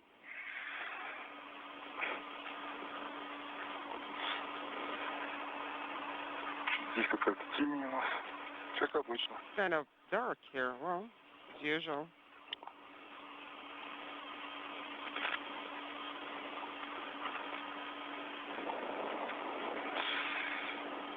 Если вышло там темновато, Okay, if it's too dark in the SO, you can go ahead and turn the Orlan lights on. Yes, if we'll need that, we'll do it.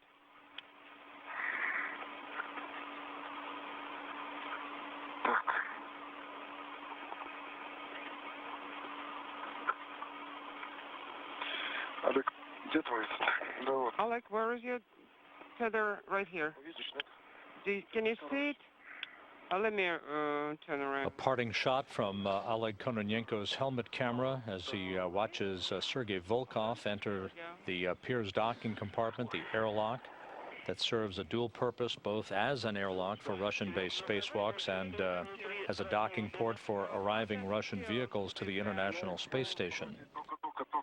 Hold on, Kononenko will momentarily re-enter Pirs himself. The two crew members will then close the hatch to mark the official end of today's spacewalk and begin the process of repressurizing the airlock to enable Greg Shamatov to leave the Soyuz TMA-12 vehicle that he has been housed in throughout the course of the day today, while the spacewalk has been in progress. Okay, here is the screwdriver. It's right here. Look at that. And see? And we actually accused it of flying away, and it was sitting right there all the time. Well, no, it couldn't really fly away, but we believe it wasn't prepared to be outside for more than 6 hours. Okay, guys, it's time for you, Sergey, to go. For you to go into. Hold on. I need to turn around. And then, do you see one of the hooks of your safety tether is free right now? Yes, but Sergey... This unprecedented view inside the Piers docking compartment from the helmet camera on Oleg Kononenko's suit. He will again wear this helmet camera next Tuesday when he and Sergei Volkov move outside the Piers once again for the second spacewalk of the mission, which was the originally scheduled spacewalk to install docking equipment for the arrival of a new Russian research module and airlock module next year. That spacewalk on Tuesday, scheduled to begin just after noon Central Time, will also feature the installation of a science experiment on the hull of the Zvezda service module, the retrieval of another experiment, and additional photographs that will be taken of Zvezda by the 2 Russian cosmonauts. Great. Now, guys, you are going to turn off the sublimators. Hold on. Let me turn around somehow. Please see if something is holding me, because I cannot bring my legs in closer. No, everything is okay. For some reason, I cannot turn around. Okay, let me try to do it this way. Guys, if possible, please turn your sublimators off simultaneously. Both of you at the same time, okay? Well, I did not turn my off yet.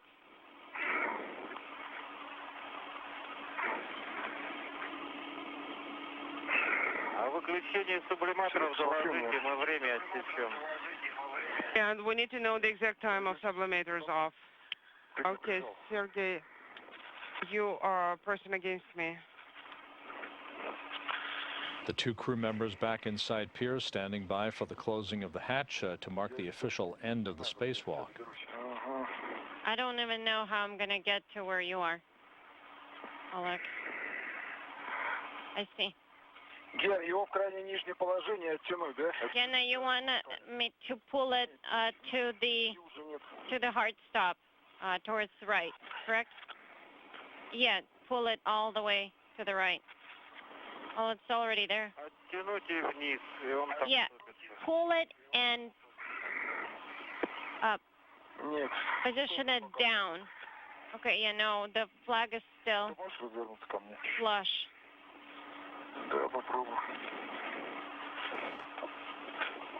Can I try, Alex? Okay, you can go ahead and try. Okay, guys, if it's not working, then, guys, why don't you turn off each other's sublimators? Yeah, hang on just a second. Let us try something else.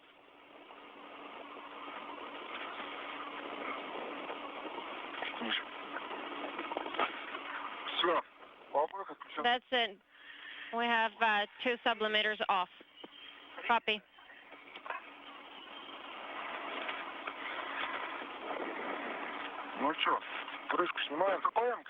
Well, do we need to remove the cover? No, don't close the hatch cover yet.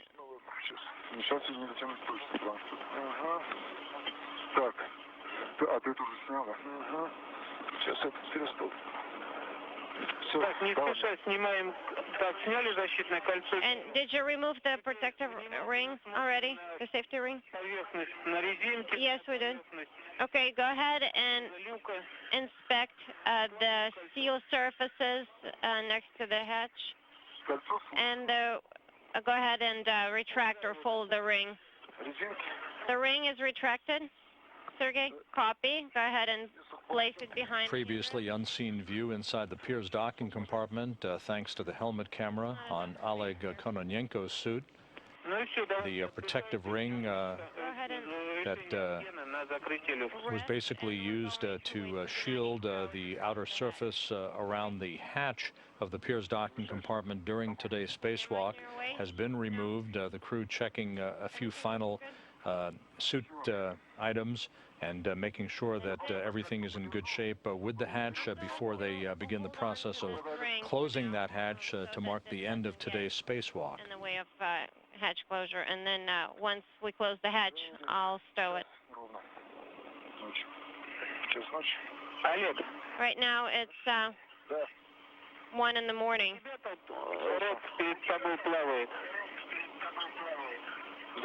Sergey, is this a red that I see? Oleg, actually. Is this the red that I see plainly in front of you? Yes? Okay, can you secure the blue one by the hook somewhere? Because it's definitely asking to be caught up by the hatch when it's being closed. Just make sure that nothing is hanging around. See, because it's just trying to get out. Yeah, I see it. That's excellent, Oleg.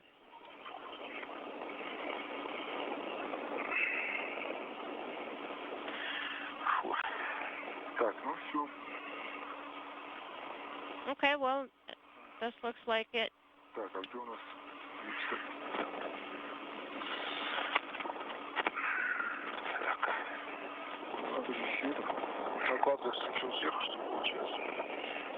And is this supposed to be on the top?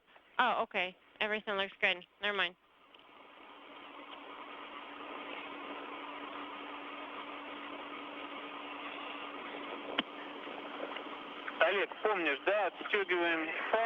Oleg, you remember we demade the tether, close the cover.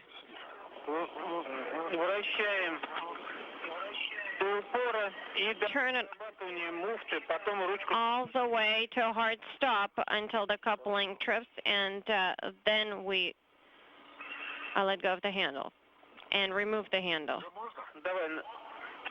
Okay. Can we do it now? No, wait. We're still resting, taking a break, getting our energy together, waiting for Gennady's command. Okay?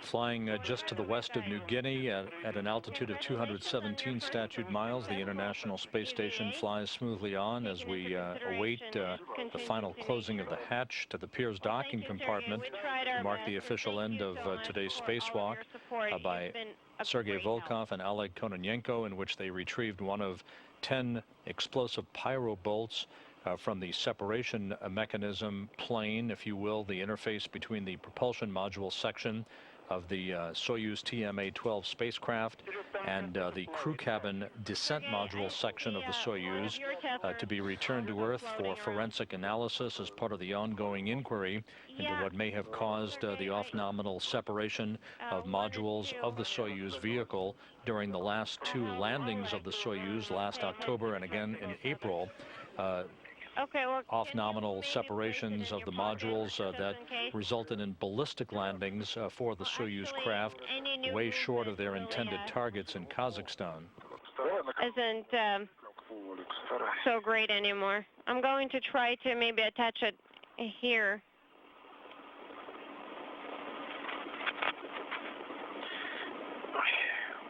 All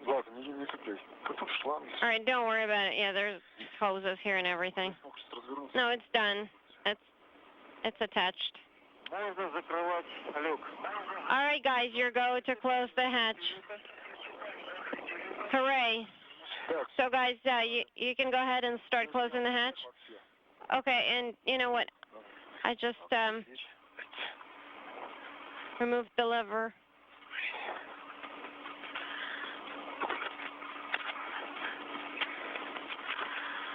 в сторонку куда? Потому что я могу там закрыться.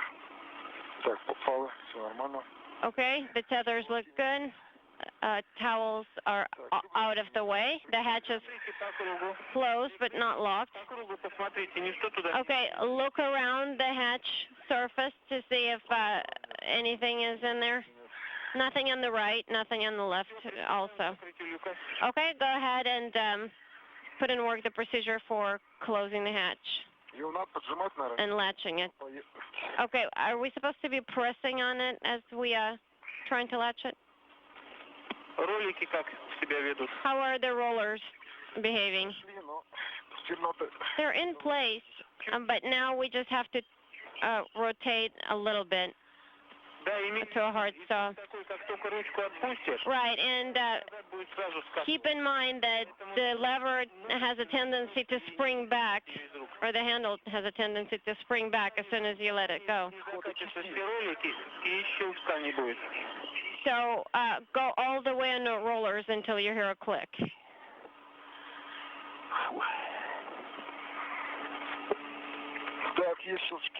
Okay, I heard clicks. It's locked. Okay, and take the handle quickly off. Why quickly? Because it has a tendency to roll back, and then we'll have to start the whole process all over again. Sergey. Okay, it's off. Excellent. Well, thank you guys so much for everything. We'll tag up with you in a little bit. Thanks for everything. Thank you, Sergey, for all your help and support. Thanks for great work. Okay, and Sergey, go ahead and get cue cards, specifically cue card 7 now. This is Mission Control Houston. The hatch now closed to the Piers docking compartment, marking the official end of today's spacewalk, the first for Sergei Volkov and Oleg Kononenko, the 113th spacewalk in support of International Space Station assembly and maintenance. The spacewalk lasting 6 hours, 18 minutes, began at 1:48 p.m. Central Time, ended at 8:06 p.m. Central Time. 6 hours, 18 minutes, the official end time for today's spacewalk, with the closing of the hatch to the Piers docking compartment.